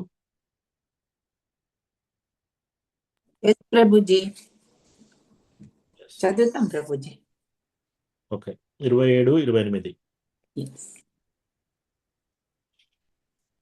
స్పర్శాన్ కృత్వా బహిర్బాహ్యాం పర్శ్వాకుత్వం బహిర్భాష్యం చక్షుశ్చైవాంతరే భ్రువో చక్షుశ్చైవాంతరే భ్రుభుః ప్రాణాపానౌ సమౌ కృత్వా ప్రాణాపానౌ సమౌ కృత్వా నాశాభ్యంతరచారిణౌ న్యాసాభ్యంతరచారిణ యతేంద్రియా మనోబుద్ధిర్ యతేంద్రియో మనోబుద్ధిర్ మునిర్మోక్షాపరాయణః మునిర్మోక్షోపరాయణః విగతేచ్ఛా భయక్రోధో విగతేచ్ఛా భయాక్రోధో యః సదా ముక్త ఏవ సః. తదా ముక్త ఏవ సః. Thank you Prabhuji. Shutting out all external sense objects, keeping your eyes and vision concentrated between the two eyebrows, suspending the inward and outward breaths within the nostrils, and thus controlling the mind, senses, and intelligence. The transcendentalists are aiming at liberation, becomes free from desire, fear, and anger. One is always in this state, is certainly liberated. Thank you, Professor. Thank you ప్రభుజీ. Thank you మాతాజీ. So ఈరోజు ఈ chapter పూర్తి చేద్దాం మనం. So ఇక్కడ ఏం చెప్తున్నారంటే, బాహ్యేంద్రియ అర్థములను అన్నింటినీ త్యజించి, బాహ్యేంద్రియ అర్థములన్నింటినీ త్యజించాలంట. అంటే మన శారీరక ఇంద్రియాలన్నింటినీ కూడా అర్థాలని, ఇంద్రియ అర్థాలంటే అటువంటి కోరికలని త్యజించాలి. దృష్టిని భ్రూ మధ్యన నిలిపి, అంటే సో ఇది ఇప్పుడు ఇంకా మనము కర్మయోగాలో ఉన్నాము. సో కర్మయోగా చేసే వాళ్ళు ఇవన్నీ చేయాలి. డివోటీస్ ఇవి ఇట్లా చేయవలసిన అవసరం లేదు, ఎందుకంటే మనం చాంటింగ్ చేస్తాము. 7వ చాప్టర్ నుంచి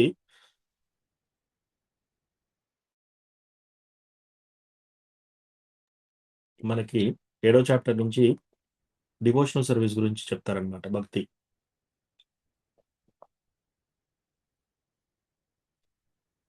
కానీ ఇక్కడ కర్మయోగులు ఎలా చేస్తారో చెప్తున్నారనమాట.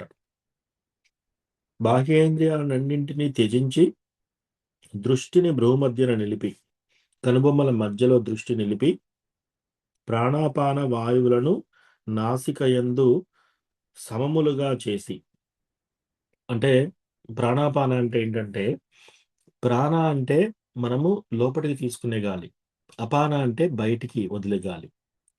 సో ఇప్పుడు ఫర్ ఎగ్జాంపుల్ మనము మలమూత్రాలు త్యజించాలన్నా కూడా మన యొక్క ప్రాణాపాన వాయువులు కరెక్ట్గా ఉండాలి. వాత దోష అట్లాంటి ప్రాబ్లమ్స్ ఉన్నప్పుడు మనం అవి కూడా చేయలేమన్నమాట. సో ఈ యోగీస్ ఏం చేస్తారంటే, ఈ ప్రాణాపాన ఈ వాయువులన్నిటినీ కూడా కంట్రోల్ చేయాలి. తద్వారా మనస్సును, బుద్ధిని, ఇంద్రియములను అదుపులో పెట్టి, మనసులో అదుపు పెట్టడం కష్టం కదా చాలా. సో ఎంత కష్టం చూడండి, కర్మయోగ చాలా కష్టం. సో మనస్సును, బుద్ధిని, ఇంద్రియములను అదుపులో పెట్టి మోక్ష వాంఛితుడు, కోరిక, భయము, కోపంలో నుండి ముక్తుడై. ఓకే, కోరిక ఉండకూడదు, భయం ఉండకూడదు, కోపం ఉండకూడదు, ఇవన్నీ వదిలేసి అట్టి స్థితిలో సదా నిలిచి ఉన్నవాడు నిక్కముగా నిజానికి ముక్తిని పొందగలడు. అటువంటి వాళ్ళకు ముక్తి వస్తుందన్నమాట, ఇది కర్మయోగ ద్వారా. సో యాజ్ డివోటీస్ మనము కర్మయోగా చేయట్లేదు, మనం భక్తి యోగా చేస్తున్నాం. అది చాలా సులభమైంది. మనము కేవలం చాంటింగ్ చేయడంతో మనకి ఇవన్నీ ఆటోమేటిక్గా చేస్తూ ఉంటే ఇవన్నీ వచ్చేస్తాయి. కానీ కర్మయోగాలో ఇవన్నీ చేయాలి వాళ్ళు. ఓకే, లాస్ట్ శ్లోక, ఇది చాలా ఇంపార్టెంట్. ఇది ప్రతి ఒక్కరూ మెమరైజ్ చేసుకోవాలి. గోపాల్ రెడ్డి ప్రభు, వనజాక్షి మాతాజీ, మీరు చదువుతారా?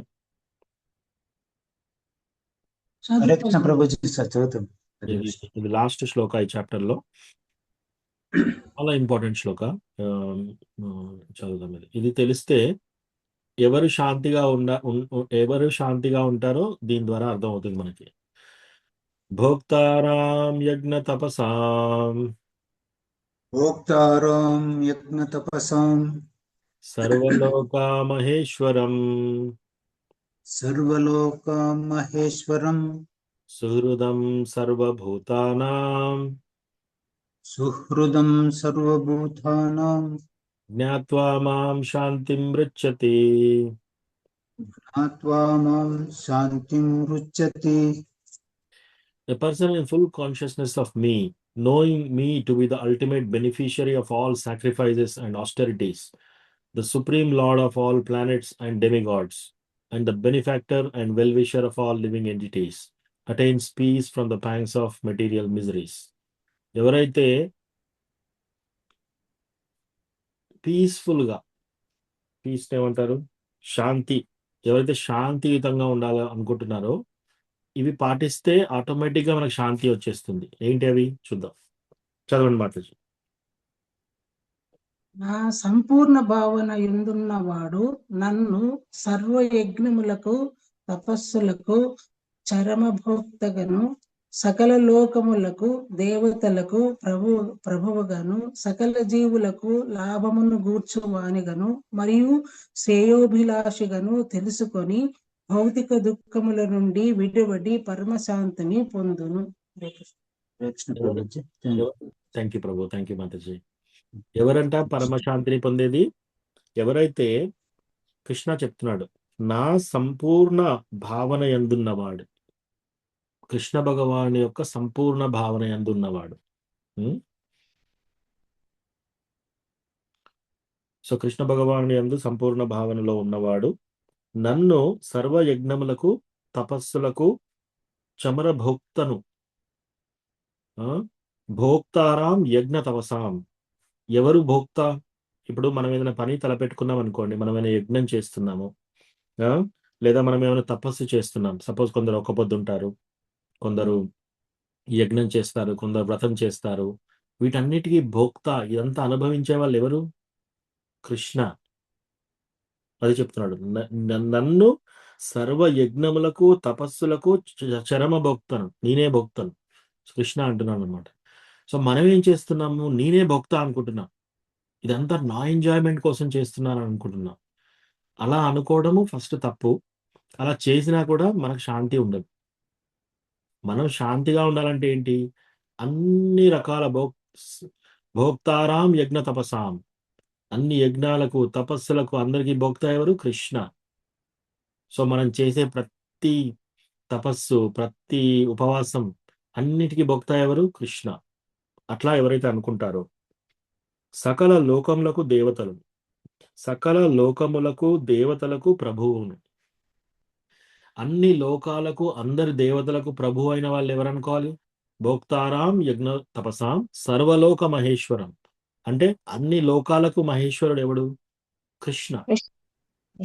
సో అట్లా ఎవరైతే తెలుసుకుంటారో వాళ్ళు సకల లోకములకు దేవతలకు ప్రభువు అగును, సకల జీవులకు లాభమును గూర్చున్నవాడు. సో అందరి జీవులకు ఏదైనా లాభం వస్తుంది అంటే ఎవరు దానికి కర్త? ఎవరు దాన్ని ఇచ్చేవాళ్ళు ఎవరు? కృష్ణ. మరియు శ్రేయోభిలాషి, అందరికీ శ్రేయోభిలాషి.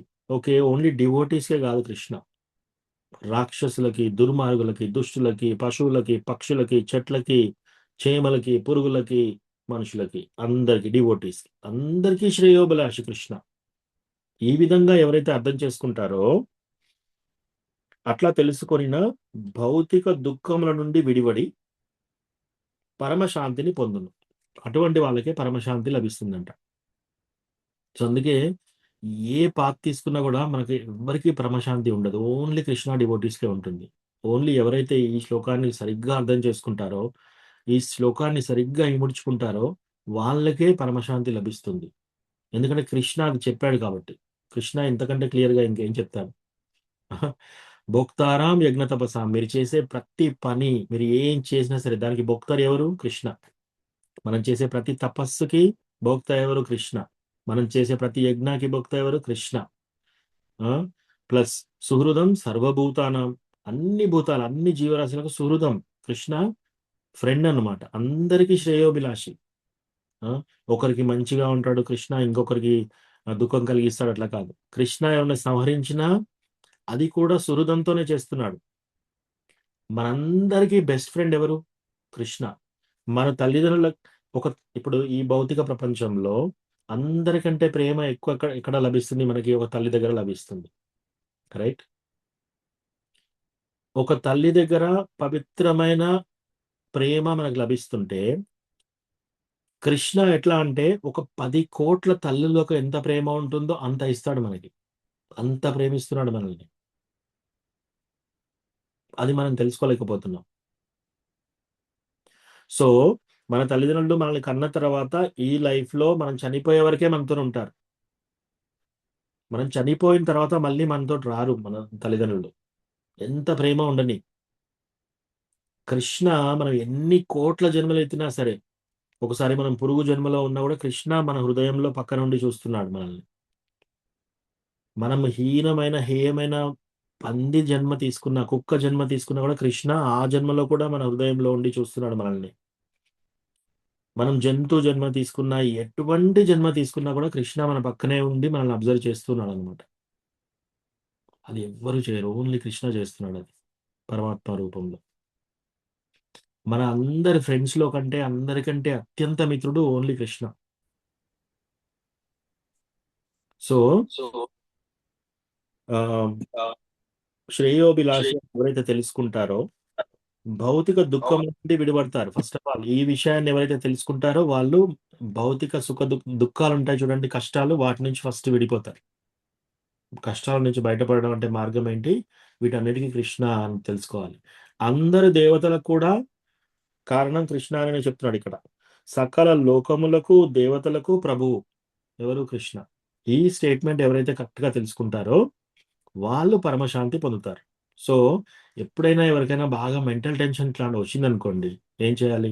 భోక్తారాం యజ్ఞ తపసాం సర్వలోక మహేశ్వరం సుహృదం సర్వభూతానాం జ్ఞాత్వా మాం శాంతి మృచ్చతి. శాంతి కావాలనుకుంటే కృష్ణ భగవానుడే అన్నిటికీ భోక్త. కృష్ణ భగవానుడే అన్ని లోకాలకి, అందరి దేవతలకి ప్రభువు. ప్లస్ అందరితో సుహృదం సర్వభూతానాం, అన్ని భూతాలకి, అన్ని రకాల జీవులకి సుహృదం, అందరితో కూడా సుహృదంగా ఉంటాడు. ఈ విషయం ఎవరైతే తెలుసుకుంటారో వాళ్ళు పరమశాంతిని పొందుతారు. ఓకే, ఈ పర్పోర్ట్ చాలా ఇంపార్టెంట్. ఈ పర్పోర్ట్ చదువుదాము. ఓకే, ఎవరు చదువుతారు? రాధేశ్వర గోపాల్ ప్రభు మీరు చదువుతారా? మీరు లేకపోతే ఎస్. 5:29 భాష్యం. ప్రభుజీ చెప్పాలా ప్రభుజీ? మీరు ఒక పారాగ్రాఫ్, మాతాజీ ఒక పారాగ్రాఫ్ చదవండి, స్లోగా చదవండి, డిస్కస్ చేద్దాం. ప్రభుజీ. మాయ పిడికిలలో ఉన్న బద్ధ జీవులు ఈ భౌతిక జగత్తులో శాంతిని పొందడానికి ఎంతో ఆరాటపడుతుంటారు, కానీ శాంతి సూత్రం మాత్రం వారికి తెలియదు. అదే భగవద్గీతలోని ఈ భాగంలో వివరించబడింది. పరమశ్రేష్టమైన శాంతి సూత్రము. మధ్యలో డిస్కస్ చేద్దాం. సో చాలా మందికి శాంతి సూత్రం అనేది తెలియదు. శాంతి ఎలా లభిస్తుంది అనే సూత్రం ఎవరికి తెలియదు. అందులో ఆ సీక్రెట్ ఇప్పుడు కృష్ణ మనకు రివీల్ చేస్తారు. ఉండండి, ఇది డిస్కషన్ తర్వాత. సో మనకి శాంతి అనేది ఎప్పుడు వస్తుంది? ఎవరైనా శాంతిని పొందాలంటే ఆ సూత్రం, పరమ సూత్రం అనేది ఇక్కడ మనకు చెప్తున్నారు. అది చెప్తున్నారు ఇక్కడ. ఎస్ ప్రభు, కంటిన్యూ చేయండి. పరమశ్రేష్టమైన శాంతి సూత్రం ఇదే. సమస్త మానవ కలాపాలకు శ్రీకృష్ణ భగవానుడే భోక్త. భగవంతుడే సమస్త లోకాలకు, వాటిలోని దేవతలకు యజమాని. కనుక మానవులు ఎస్. సో ఇక్కడ ఏమంటున్నాడు? సమస్త మానవ కర్మలకు, మానవులు చేసే ప్రతి కష్టానికి, ప్రతి దానికి శ్రీకృష్ణ భగవానుడే దివ్య భోక్త. అంటే ఆ యొక్క సుఖాన్ని అనుభవించేది ఓన్లీ కృష్ణ. భోక్త అంటే ఏంటి? ఎవరైతే ఆ సుఖాన్ని పొందగలడో అది ఓన్లీ కృష్ణ అన్నమాట. అది మనకు తెలుసుకోలేకపోతున్నాం. అందుకే మనకు శాంతి ఉండట్లేదు. మనం ఎప్పుడైనా అనుకోవాలి, మనం చేసే ఏ పనైనా సరే, మనమే కాదు, ఈ మొత్తం ప్రపంచంలో అందరూ చేసే అన్ని పనులకి భోక్త ఎవరు? కృష్ణ. భోక్తారాం. తర్వాత అతడే సర్వలోకములకు మరియు అందున్న అందరి దేవతలకు ప్రభువు. ఎస్ ప్రభు.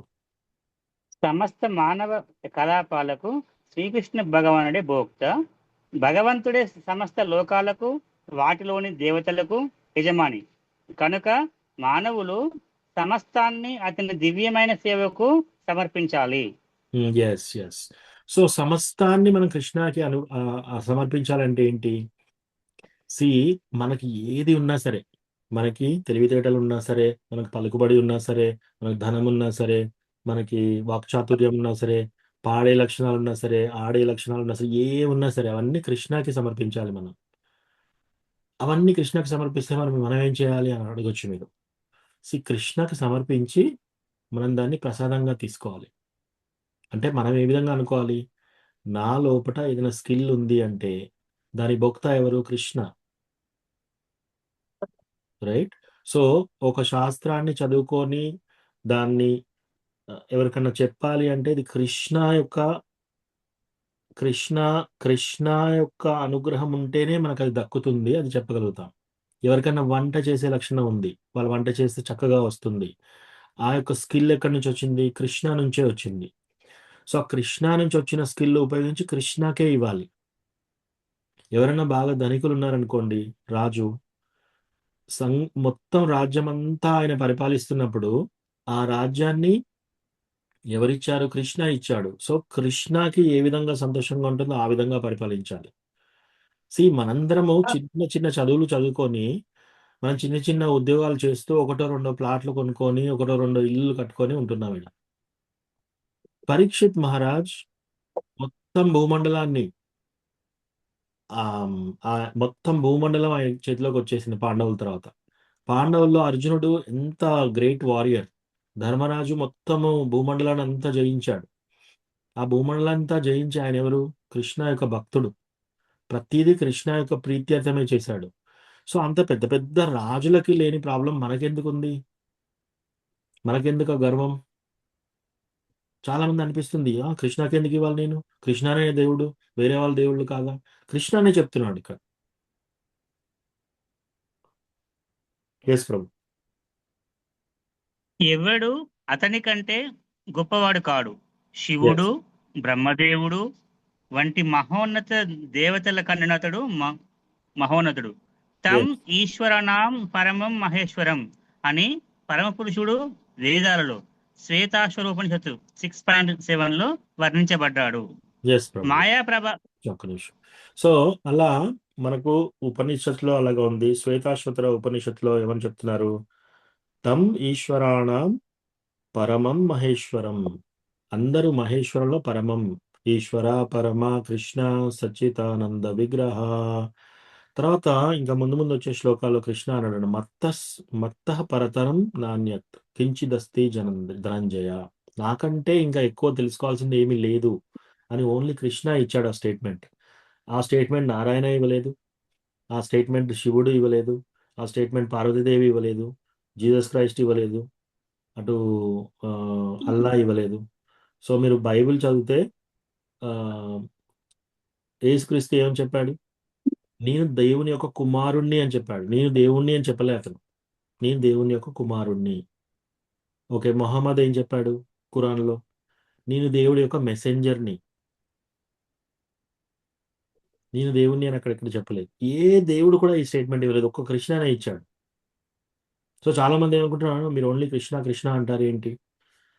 ఎందుకంటే కృష్ణనే ఆ స్టేట్మెంట్ ఇచ్చాడు. ఆ స్టేట్మెంట్ మనం యాజ్ ఇట్ ఈస్ తీసుకుంటే మనం శాంతిగా ఉంటాం. అంతవరకు శాంతియే ఉండదు మనకి. ఎస్ ప్రభు.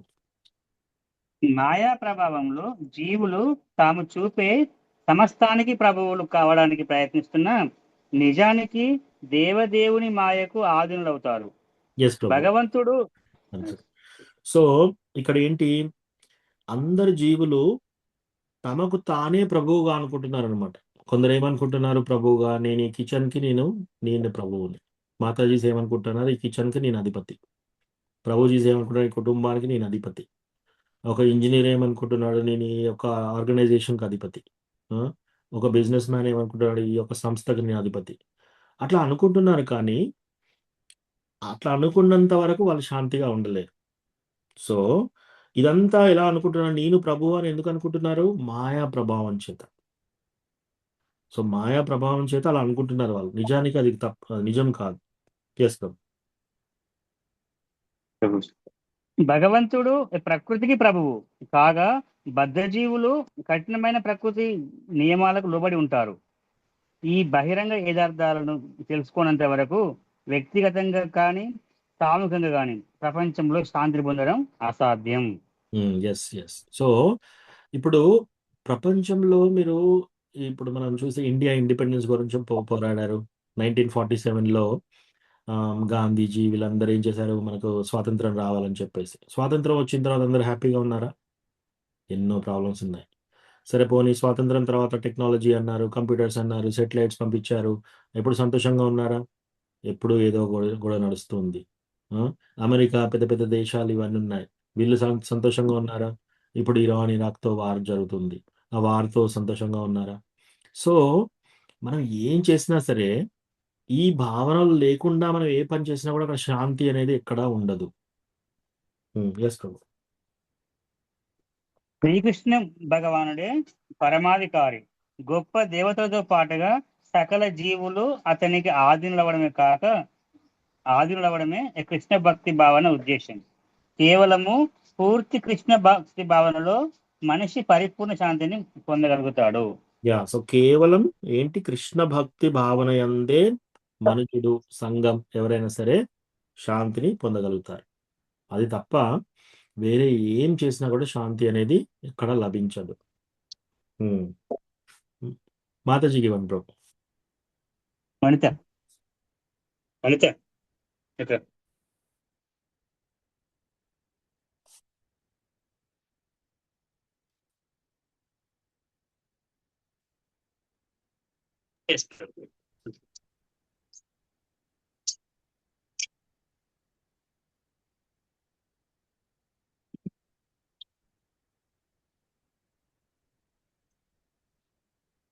చదువుతారా మాతాజీ?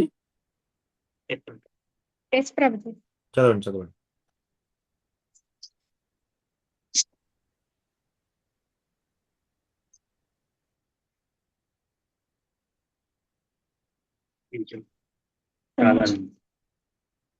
సాధారణంగా కర్మయోగం అని తెలియబడే కృష్ణ భక్తి భావనకు 5వ అధ్యాయం ప్రయోగాత్మక వివరణము. ఏ విధంగా కర్మయోగము ముక్తిని ఇస్తుందనే జ్ఞానపూర్ణమైన ప్రశ్నకు ఇక్కడ సమాధానం చెప్పబడింది. పరమాధికారిగా భగవంతుని గురించిన పూర్ణ జ్ఞానంతో పనిచేయడమే కృష్ణ భక్తి భావనలో పనిచేయడము. అటువంటి కర్మ దివ్య జ్ఞానానికి భిన్నమైనది కాదు. ప్రత్యక్ష కృష్ణ భక్తి భావనయే భక్తి యోగము. సో కృష్ణ భక్తి భావనమే భక్తి యోగం, అది ఇంపార్టెంట్. జ్ఞానయోగము భక్తి యోగానికి దారి తీసే మార్గము. కృష్ణ భక్తి భావన అంటే ఒక్క నిమిషం. కర్మయోగ అయినా సరే, జ్ఞానయోగ అయినా సరే, ఇవన్నీ ఏంటి, భక్తి యోగాకి ఎంటర్ అయ్యే మార్గాలు. అన్లెస్ మనం పూర్వజన్మలో ఈ కర్మయోగ, జ్ఞానయోగ ఇవన్నీ చాలా మంది చేసి ప్రయత్నం చేసాం ఆల్రెడీ. రకరకాల పూజలు, రకరకాల వ్రతాలు అవన్నీ చేసాం కాబట్టే మనం భక్తి యోగాలకు వచ్చే ఇటువంటి అట్రాక్షన్ మనకు లభించింది, రైట్? సో ఓన్లీ కర్మయోగాలు ఎవ్వరూ 100% సక్సెస్ఫుల్ కాలేరు. జ్ఞానయోగాలు కూడా ఓన్లీ 100% సక్సెస్ఫుల్ కాలేదు. దాంట్లో కొంత భక్తి ఉంటేనే తప్ప ముందుకు వెళ్ళలేరు వాళ్ళు. మాతాజీ. కృష్ణ భక్తి భావన అంటే పరతత్వంతో ఉన్నట్టి సంబంధము గురించిన పూర్తి జ్ఞానంతో పనిచేయడం అని అర్థము. ఈ భావనలోని పూర్ణత్వమే శ్రీకృష్ణుని లేదా భగవంతుని పూర్ణ జ్ఞానము. విశుద్ధాత్మ విభక్తాంశగా భగవంతుని నిత్యదాసుడు. మాయపై ఆధిపత్యము చెలాయించాలనే సో భగవంతుని యొక్క నిత్యదాస్ ఎవరు? కృష్ణేర స్వరూపాయ నిత్యర కృష్ణదాస్. సో మనందరము కృష్ణ భగవాను యొక్క దాసులు. సో చాలా మంది దాసుడు అంటే ఒక పని మనిషి మనం కృష్ణకి. మరి కృష్ణ యొక్క పని మనిషి అంటే చూడండి, లక్ష్మీదేవి ఎవరు? ఎవరైనా డబ్బు కావాలని ఆశపడితే లక్ష్మీదేవి యొక్క అనుగ్రహం కొంచెం ఒక చిటికెడు ఉంటే వాళ్ళు కోటీశ్వరులు అవుతారు, బిలియనైర్స్ అవుతారు. ఓకే, ఎవరు? లక్ష్మీదేవి యొక్క ఒక చిటికెడు ఆ, అనుగ్రహం. మరి ఆ లక్ష్మీదేవి ఏం చేస్తుంది? ఇప్పుడు లక్ష్మీదేవి అందరికీ ఎవరన్నా డబ్బు కావాలంటే ఇచ్చే లక్ష్మీదేవి, ఆమె ఏం చేస్తుంది? ఆమె నారాయణుడి యొక్క పాదాలు మసాజ్ చేస్తుంది. లక్ష్మీదేవి అందరికీ డబ్బు ఇచ్చే లక్ష్మీదేవి వెళ్ళి నారాయణకి, విష్ణుమూర్తికి పాదసేవ చేస్తూ ఉంటే, ఒక విష్ణుమూర్తికి ఒక పని మనిషిలాగా పాదసేవ చేస్తుంది. మరి ఆమె పని మనిషి అయినప్పుడు అంత గ్రేట్. శివుడు అంతటి వాడు మొత్తం డిస్ట్రక్షన్ చేయగలుగుతాడు. ఈ బ్రహ్మాండం మొత్తాన్ని ఆయన డ్యాన్స్ ద్వారా నాశనం చేయగలుగుతాడు. అంత పవర్ ఉంది. ఆయన కూడా భగవంతుని యొక్క సేవకుడిగా అనుకుంటున్నాడు. హనుమాన్ ఎంత బలం ఉంది? ఆయనే మొత్తం సముద్రం జంప్ చేయగలుగుతాడు. మనం జంప్ చేయగలుగుతామా? సముద్రం పక్క పెట్టండి, మనము 4-5 ఫీట్స్ కూడా జంప్ చేయలేం. ఇంత అసలు భక్తిలో మనకి ఎంత వినమ్రత ఉండాలి. హనుమంతుడు అంత జంప్ చేసిన అతను అక్కడి నుంచి హిమాలయాస్ నుంచి గుట్ట పట్టుకొని వచ్చాడు. దేనికి? భగవంతునికి సేవకుడిగా సేవ చేస్తున్నాడు. మరి అంత బలమైన వాడు, అంత శక్తిమంతుడు, అంత జ్ఞానవంతుడైన హనుమంతుడు ఆయనే భగవంతుని సేవకుడు లాగానే ఉన్నాడు. మరి మనం భగవంతుని సేవకులు అనగానే భగవంతునికి సేవ చేయాలా అంటే చూడండి ఎంత అహంకారం అది. అసలు మనం ఎంత ఉన్నాం? హనుమంతుడితో పోలిస్తే మనం ఎంత? లక్ష్మీదేవితో పోలిస్తే మనం ఎంత? సూర్య భగవానుడితో పోలిస్తే మనం ఎంత? వాళ్ళందరూ భగవంతుడికి సేవకులుగా ఉన్నారు. మళ్ళీ లైన్ చదవండి మాతాజీ. మాయపై ఆధిపత్యము చెలాయించాలనే కోరికతోనే అతడు మాయా సంపర్కంలోకి వస్తాడు. ఇదే అతని పలు కష్టాలకు కారణము. భౌతిక పదార్థంతో సంపర్కంలో ఉన్నంత వరకు అతడు భౌతిక అవసరాల దృష్ట్యా కర్మ చేయవలసి ఉంటుంది. సో భౌతిక అవసరాలతోని కర్మ చేస్తూనే ఉంటాం మనం. ఎందుకు? మోహంలో ఉన్నాం కాబట్టి. ఈ భౌతిక సంపర్కం ఏర్పడింది కాబట్టి. అంటే యాక్చువల్లీ మన యొక్క ఆత్మ కృష్ణ భగవానుడి యొక్క దాస్. అది మర్చిపోయి మనం ఏం చేస్తున్నాం ఇప్పుడు? ఈ భౌతిక సంకల్పం ద్వారా ఏమనుకుంటున్నాము? ఇక్కడ మనమే భోక్త. నేనే గ్రేట్, నేనే సంతోషంగా ఉంటాను, ఇదంతా దీనికి ప్రొపరైటర్ నేనే అని మనం అనుకుంటున్నాం అనమాట. ఎస్ మాతాజీ. అయినా అతడు ప్రకృతి పరిధిలో ఉన్నప్పుడైనా సరే కృష్ణ భక్తి భావన అతనిని ఆధ్యాత్మిక జీవనంలోకి తీసుకొని వస్తుంది. ఎందుకంటే అది భౌతిక జగత్తులో అభ్యాసం ద్వారా ఆధ్యాత్మిక అస్తిత్వాన్ని జాగృతం చేస్తుంది. ఎస్ మాతాజీ, కంటిన్యూ చేయండి. దీనిలో మనిషి ఎంత ఎక్కువగా పురోగమిస్తే అంత ఎక్కువగా మాయ గుప్పిటి నుండి బయటపడతాడు. సో మనం కృష్ణ చైతన్యంలో ఎంత పురోగతిస్తే, ఎంత ముందుకు వెళ్తే మాయా గుప్పట్లో నుంచి మనం దూరం అవుతాం.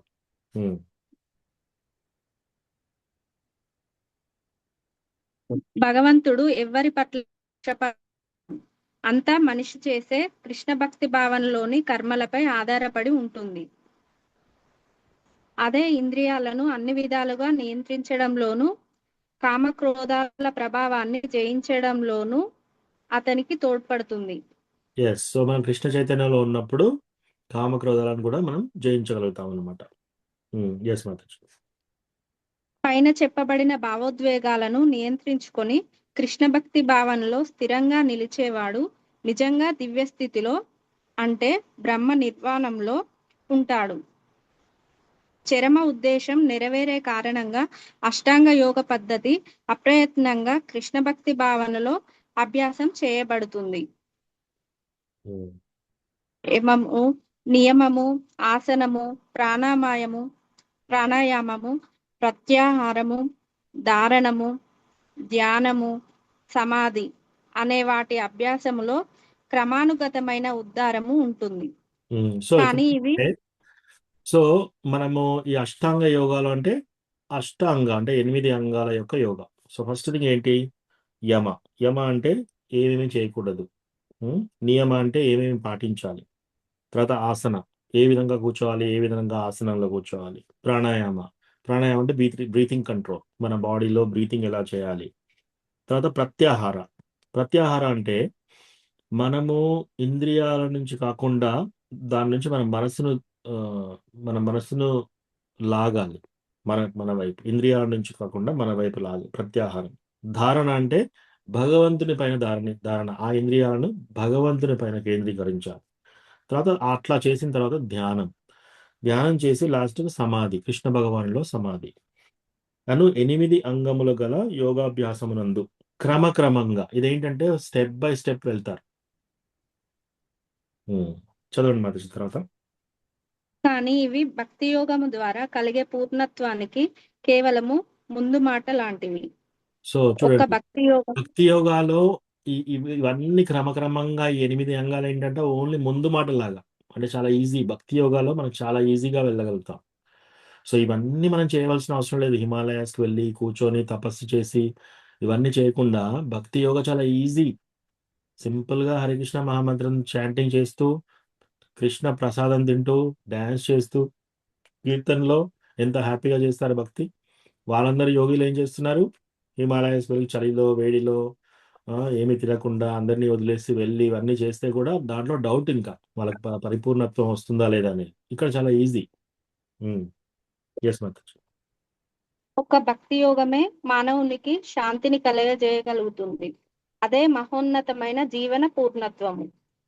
శ్రీమద్ భగవద్గీతలోని కర్మయోగము, కృష్ణ భక్తి భావనలో కర్మ అనే 5వ అధ్యాయానికి భక్తి వేదాంత భాష్యము సమాప్తము. హరిబోల్. థ్యాంక్ యూ మాతాజీ, థ్యాంక్ యూ ప్రభు. సో మనం అందరికీ కంగ్రాచులేషన్స్, 5 చాప్టర్లు చదివాము ఇప్పటికి. So thank you so much. మీరందరూ ప్రతిసారి క్లాస్లో వచ్చి ఇట్లా ఇంట్రెస్ట్ చూపించారు కాబట్టి మనము 5 చాప్టర్స్ చదవగలిగాం. సో మీరు ఇంత బాగా అన్ని వర్ణిస్తూ ఉండే దానివల్ల మాకు ఇంకా ఇంట్రెస్ట్ ఎక్కువ పెరుగుతోంది ప్రభుజీ. సో కృష్ణ కథ ఎప్పుడైనా ఇంట్రెస్టింగ్ గానే ఉంటుంది మాతాజీ, మా అదృష్టం. హరే కృష్ణ ప్రభుజీ. ఎస్ మాతాజీ. హరే కృష్ణ ప్రభుజీ. ఒకసారి చెప్పండి ప్రభుజీ. ఒక్క నిమిషం. ఎస్ రాధేశ్వర్ ప్రభు, మీకు ప్రశ్న ఏమైనా ఉందా? ప్రభుజీ ప్రశ్న ఉందా, చెప్పండి. హరే కృష్ణ ప్రభుజీ. ఇక్కడ అష్టాంగ యోగ పద్ధతిలో పద్ధతి అప్రయత్నంగా కృష్ణ భక్తి భావనలో అభ్యాసం చేయబడుతుంది. యమము అంటే ఏంటి ప్రభుజీ? సో మాతాజీ, అష్టాంగ యోగాలో యమ, నియమ, ఆసన, ప్రాణాయామ, ప్రత్యాహార ఇట్లా అన్ని 8 పద్ధతులు ఉన్నాయి. దాంట్లో ఫస్ట్ స్టెప్ యమ. యమ అంటే ఏంటంటే, అష్టాంగ యోగా చేయాలని ఎవరైతే నిర్ణయించుకున్నారో ఫస్ట్ రూల్ ఏంటి? వాళ్ళ ఫ్యామిలీ మెంబర్స్ వదిలేసి, వాళ్ళందరినీ ఆస్తిపాస్తులను వదిలేసి సన్యాసం తీసుకొని అడవుల్లోకి వెళ్ళి అక్కడ తపస్సు చేయాలి. ఇది బిగినింగ్, ఇది ఫస్ట్ స్టెప్. దాన్ని యమ అంటారు. సో యమ తర్వాత నియమ అంటే అక్కడ కూర్చొని ఏమేమి చేయాలి ఇవన్నీ వదిలేసిన తర్వాత హిమాలయాస్ కానీ ఫారెస్ట్ కానీ వెళ్ళి అక్కడ ఏమేం పాటించాలనేది యమ నియమ. ఆ తర్వాత ఆసన, ఏ విధంగా కూర్చోవాలి, తపస్సు చేసే ముందు ఏ విధంగా కూర్చోవాలి, ఆసన. తర్వాత ప్రాణాయామ అంటే మన గాలి, మన బాడీలో ఉన్న గాలిని ఏ విధంగా కేంద్రీకరించాలి, ఏ విధంగా ఫ్లోని కంట్రోల్ చేయాలి. ఆ తర్వాత ప్రత్యాహార అంటే మన యొక్క ఇంద్రియాలని ఆ ఇంద్రియార్థం నుంచి లాగి ప్రత్యాహార. తర్వాత ధారణ, కృష్ణ భగవానుని పైన ధారణ చేయాలి. చేసిన తర్వాత ఆ తర్వాత ధ్యానం చేయాలి. ధ్యానం చేస్తూ కూర్చొని సమాధి అయిపోవాలన్నమాట. సో దాంట్లో కూడా ఓన్లీ భక్తి ఉండి, అది కూడా కృష్ణ భగవానుని విగ్రహం మీద ధ్యాన చేస్తేనే వాళ్ళకు కూడా పురోగతి ఉంటుంది. అక్కడి నుంచి కూడా పడిపోయే ఛాన్స్ ఉంటుంది. సో ఫస్ట్ స్టెప్ ఏంటి? యమ అంటే సన్యాసం తీసుకొని అందరినీ వదిలేసి ఆస్తిపాస్తులు అందరినీ వదిలేసి ఫారెస్ట్కి వెళ్ళడం, అది యమ అంటే. ప్రభు, మరి మన ఇస్కాన్ మెథడ్లో ఈ అష్టాంగ యోగ పద్ధతి ఉంది ప్రభు? లేదు ప్రభు, ఉంది ప్రభు, ఉందా? లేదు. ఇది అష్టాంగ యోగా పద్ధతి ఏంటంటే ప్రభు, ఇది ఇది ఇది కూడా ఒక మార్గం, అంటే మోక్షానికి ఒక మార్గం. వాళ్ళ ఆ పద్ధతిలో కూర్చొని ఏం చేస్తారంటే బ్రహ్మరంధ్రం అంటే తలపైన ఇలా ఒకటి వాళ్ళ యొక్క ఆత్మని అక్కడి నుంచి పంపించేస్తారనమాట. పంపించేసేసి ఆ యొక్క చక్రాస్ నుంచి గాలిని పైకి అంటూ వాళ్ళ యొక్క ఆత్మని బ్రహ్మరంధ్రం ద్వారా వేరే ప్లానెట్కి, సపోజ్ స్వర్గలోకానికి వెళ్ళాలనుకోండి, వాళ్ళు వెళ్ళగలుగుతారు అలా. యోగీస్ పర్ఫెక్ట్, లేదా సిద్ధలోకం లేదా బ్రహ్మలోకం అట్లా వెళ్ళొచ్చు అనమాట.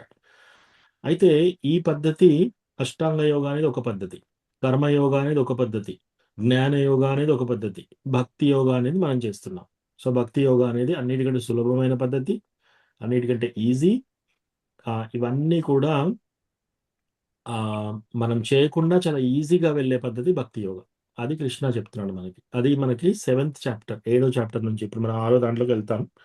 6వ దాంట్లో ధ్యాన యోగా, ఈ అష్టాంగ యోగా గురించి ఎక్కువ డీటెయిల్స్ వస్తాయి నెక్స్ట్ చాప్టర్ లో. ఈ 6వ చాప్టర్ కనుక ఇంకంతా భక్తి యోగా.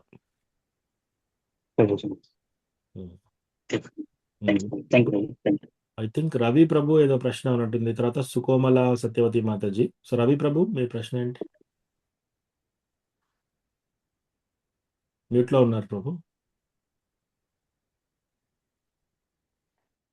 ఓకే, సుకోమల సత్యవతి మాతాజీ. మీరు ఇప్పుడు చెప్పేశారు ప్రభుజీ. హరే కృష్ణ. ప్రచార గురించి అడిగాను, నాకు సమాధానం. థ్యాంక్ యూ ప్రభుజీ. Thank you Mataji. ఓకే, ఇంకేమైనా ప్రశ్న ఉందా ఎవరికన్నా?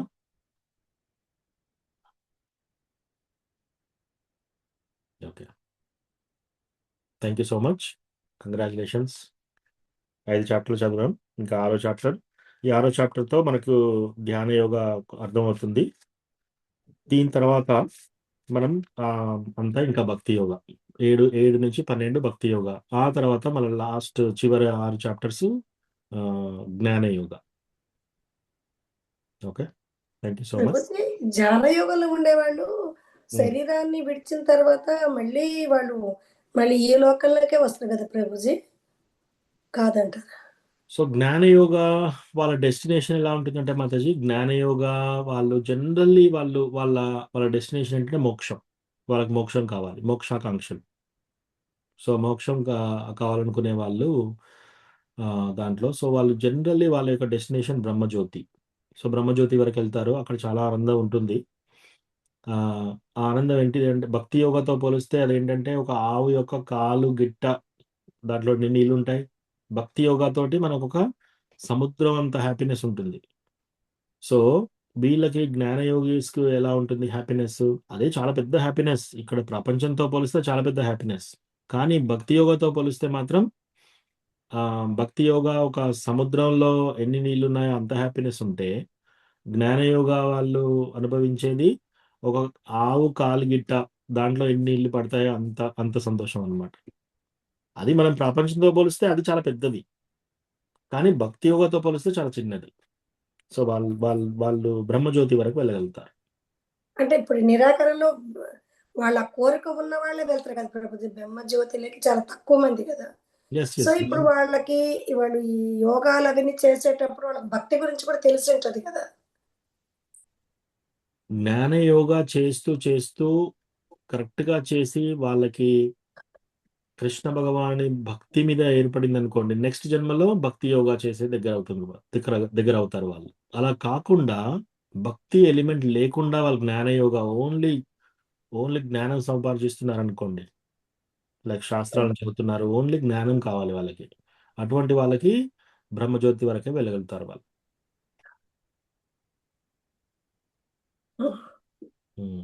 అంటే మళ్ళీ వాళ్ళు బ్రహ్మజ్యోతి వరకు వెళ్ళి మళ్ళీ వాళ్ళు కొన్ని అక్కడ వేల సంవత్సరాలు ఉంటారు. ఉన్న తర్వాత మళ్ళీ పతంత్యో అది, మళ్ళీ వాళ్ళకి కింద పడి మళ్ళీ ఒక జన్మ తీసుకొని మళ్ళీ భక్తి యోగా ద్వారా మళ్ళీ వైకుంఠానికి అట్లా వెళ్ళే ఛాన్స్ ఉంటుంది అనమాట. సో అది కూడా పర్మనెంట్ సెట్టింగ్ కాదు, కాకపోతే చాలా చాలా ఎన్నో కోట్ల సంవత్సరాలు ఉంటారు ఆ బ్రహ్మజ్యోతిలో. ఎట్లా అంటే ఉదాహరణకి ఒక ఫ్లైట్ ఎక్కారనుకోండి, ఫ్లైట్ ఎక్కినప్పుడు ఏమనిపిస్తుంది మీకు? ఫ్లైట్ ఎక్కేంత వరకు బాగానే ఉంటుంది, ఫ్లైట్ ఎక్కిన కానీ ల్యాండ్ అవుతుంది. ఆకాశంలో ఉన్నారు మీరు బ్రహ్మజ్యోతిలో, అప్పుడు ఎప్పుడు ల్యాండ్ అవుతుందా అని ఎదురు చూస్తాం మనం. ఆ విధంగా వీళ్ళందరూ ఏంటంటే నిరాకారవాదులు వీళ్ళందరూ ఏంటంటే అక్కడికి వెళ్తారు, బ్రహ్మజ్యోతిలో ఉంటారు. బ్రహ్మజ్యోతిలో ఏమీ లేదు, సర్వీస్ లేదు అక్కడ. సో సర్వీస్ లేదు కాబట్టి కొన్ని రోజుల తర్వాత వాళ్ళకి ఇంకా ఇది కాదు కరెక్ట్ అని చెప్పేసి అక్కడి నుంచి మళ్ళీ పడి ఆ, తర్వాత కొందరు అష్టాంగ యోగీస్ అవుతారు. అష్టాంగ యోగీస్లో కూడా వైకుంఠకు వెళ్ళొచ్చు, దాంట్లో కూడా ఛాన్స్ ఉంది. కాకపోతే భక్తి ఎలిమెంట్ ఉండాలి. ఆ భక్తి ఎలిమెంట్ లేకపోతే వెళ్ళలేరు. భక్తి ఎలిమెంట్ వస్తే ఇంకా నెక్స్ట్ జన్మలో భక్తి యోగా ఛాన్స్ వస్తుంది అనమాట. సో భక్తి కానీ యోగా అంటే బ్రహ్మజ్యోతి నుంచి వెళ్ళడానికి లేదు కదా ప్రభుజీ, మరి కిందకి రావాల్సిందే అంటే కొన్ని బ్రహ్మజ్యోతి నుంచి మళ్ళీ వైకుంఠానికి వెళ్ళే ఛాన్స్ లేదు. లేదు. ఐదర్ బ్రహ్మజ్యోతిలో ఉంటారు చాలా సంవత్సరాలు, లేదా కింద పడతారు, మళ్ళీ పడి అప్పుడు మళ్ళీ నెక్స్ట్ కొత్త destination. Hare Krishna. Thank you.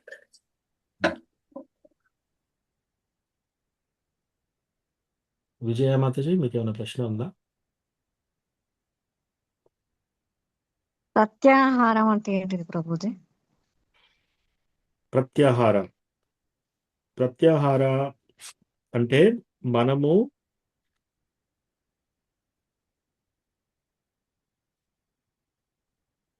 ఇంద్రియాల నుంచి మనస్సును లాగడం. అంటే ఉదాహరణకి కళ్ళకి ఏంటి, ఏదో ఒక చూడాలి, సినిమా చూడాలి. ఆ సినిమా చూడాలనే కోరిక నుంచి లాగడం, ఇంద్రియాలని వెనక్కి లాగడం, దాన్ని ప్రత్యాహార అంటారు. సో ఫస్ట్ యమ, తర్వాత నియమ, తర్వాత ఆసన, కూర్చునే ఆసనాలు, ఆ తర్వాత ప్రాణాయామ. ప్రాణాయామం అంటే బ్రీతింగ్ కంట్రోల్, మన రెగ్యులేషన్ ఆఫ్ మన గాలి. ఆ తర్వాత ప్రత్యాహారం అంటే మన ఇంద్రియాల అర్థముల పట్ల గుంజి మన యొక్క కోరికలన్నింటినీ కంట్రోల్ చేసుకోవడం అనమాట. కంట్రోల్ చేయడం, దాన్ని ప్రత్యాహార అంటారు. తర్వాత ధారణ అంటే ఆ ఇంద్రియాలన్నింటినీ మళ్ళీ భగవంతుని యొక్క రూపం పైన ధారణ కేంద్రీకరించడం. సో ప్రత్యాహార అంటే ఇంద్రియార్థముల నుంచి మనం దూరం కావడం. థ్యాంక్ యూ ప్రభుజీ. Thank you. హరే కృష్ణ ప్రభుజీ. ఎస్ ప్రభు. ప్రభుజీ ఇప్పుడు ఇస్కాన్ డివైడ్ భక్తులై ఉండే సుధా కొద్దిగా కష్టాలు వచ్చేస్తాయంటే కారణం మనం జపం చేయకపోవడం ప్రభుజీ, స్టాండింగ్ సరిగ్గా లేకపోవడం ఉంటుందా ప్రభుజీ? లేదు ప్రభు. మనకు కష్టాలకి, భక్తి యోగాలకు వచ్చినప్పుడు కష్టాలు తీరుతాయనేది రూల్ ఏం లేదు. ఓకే. ప్రభు. సో మనం ఎంత చాంటింగ్ చేసినా కూడా మన కష్టాలకు దూరం అవుతా అనే రూల్ అయితే ఇక్కడ లేదు. కాకపోతే కష్టాలు తట్టుకునే శక్తి వస్తుంది మనకి డెఫినెట్లీ. డివోటీస్ లైఫ్ లో కూడా కష్టాలు ఉంటాయి, డివోటీస్ కూడా అనారోగ్యం వస్తుంది, డివోటీస్ కూడా మరణిస్తారు. కానీ ఆ కష్టాలు వచ్చినప్పుడు ఆ కష్టాల్లో తలడిల్లరు డివోటీస్. రెండోది, డివోటీస్ కూడా మరణిస్తారు. మరణించినప్పుడు ఏమవుతుంది, వాళ్ళు ఎక్కడికి వెళ్తారు, నెక్స్ట్ డెస్టినేషన్ ఐదర్ వైకుంఠ కానీ, లేకపోతే గోలోక బృందావన్ కానీ, లేదా నెక్స్ట్ జన్మ మంచి జన్మ వస్తుంది, అది గ్యారంటీ. సో అందరూ చనిపోతున్నారు, మన డివోటీస్ కూడా, ఇస్కాన్ డివోటీస్ కూడా చనిపోతున్నారు అంటే డెస్టినేషన్ వేరు ఉంటుంది, మన యొక్క గమ్యం వేరే ఉంటుంది. అది అన్నమాట తేడా ఇక్కడ. సో కష్టాలు రావు అనేది ఏమీ లేదు. ఇన్ఫాక్ట్ భక్తులకి ఒక రకంగా చూస్తే కష్టాలు ఇంకా ఎక్కువ కష్టపడుతున్నట్టు అనిపిస్తుంది. పాండవులు చూసారనుకోండి మీరు, కౌరవులు ఎక్కువ సుఖపడ్డారా, పాండవులు ఎక్కువ సుఖపడ్డారా? కౌరవులు, రైట్. సో కానీ పాండవులు అడవికి వెళ్ళినా సరే, వాళ్ళు ఎన్ని కష్టాల్లో ఉన్నా సరే వాళ్ళు సంతోషంగా ఉన్నారా లేదా? ఉన్నారు. వాళ్ళ కీర్తి ఉందా లేదా? భగవంతుడు ఉన్నాడా లేదా వాళ్ళ దగ్గర? అన్నీ ఉన్నాయి, కష్టాలు ఉన్నాయి. కానీ కష్టాలు పడ్డా కూడా ఆ కష్టాలు అనేది తెలియదు. ఆ కష్టాలు అనేది అంటే అప్పుడు పడేటప్పుడు కొంచెం ఉన్నా సరే, ఆ కష్టం పడే ఆ యొక్క స్పిరిట్, ఆ యొక్క దాని ఏమంటారు, స్ట్రెంగ్త్ కూడా, బలం కూడా భగవంతుడు అందిస్తాడు అనమాట. కష్టాల్లో నడిచే బలం కూడా ఇస్తాడు దేవుడు. సో ఎస్, ఇస్కాన్ డివోటీస్ అయినంత మాత్రాన మనకు కష్టాలు దూరం కావాలనేది ఏమి లేదు. బట్ బాగా కష్టాలు ఉంటే మనం డెఫినెట్లీ కృష్ణాని మనము ప్రేయర్ చేయొచ్చు, ప్రార్థించవచ్చు. సో ఏది ఉన్నా మనం కృష్ణాకి పెటిషన్ పెట్టుకోవాలి మన ప్రార్థన. ఓకే ప్రభుజీ. కృష్ణ. ఓకే.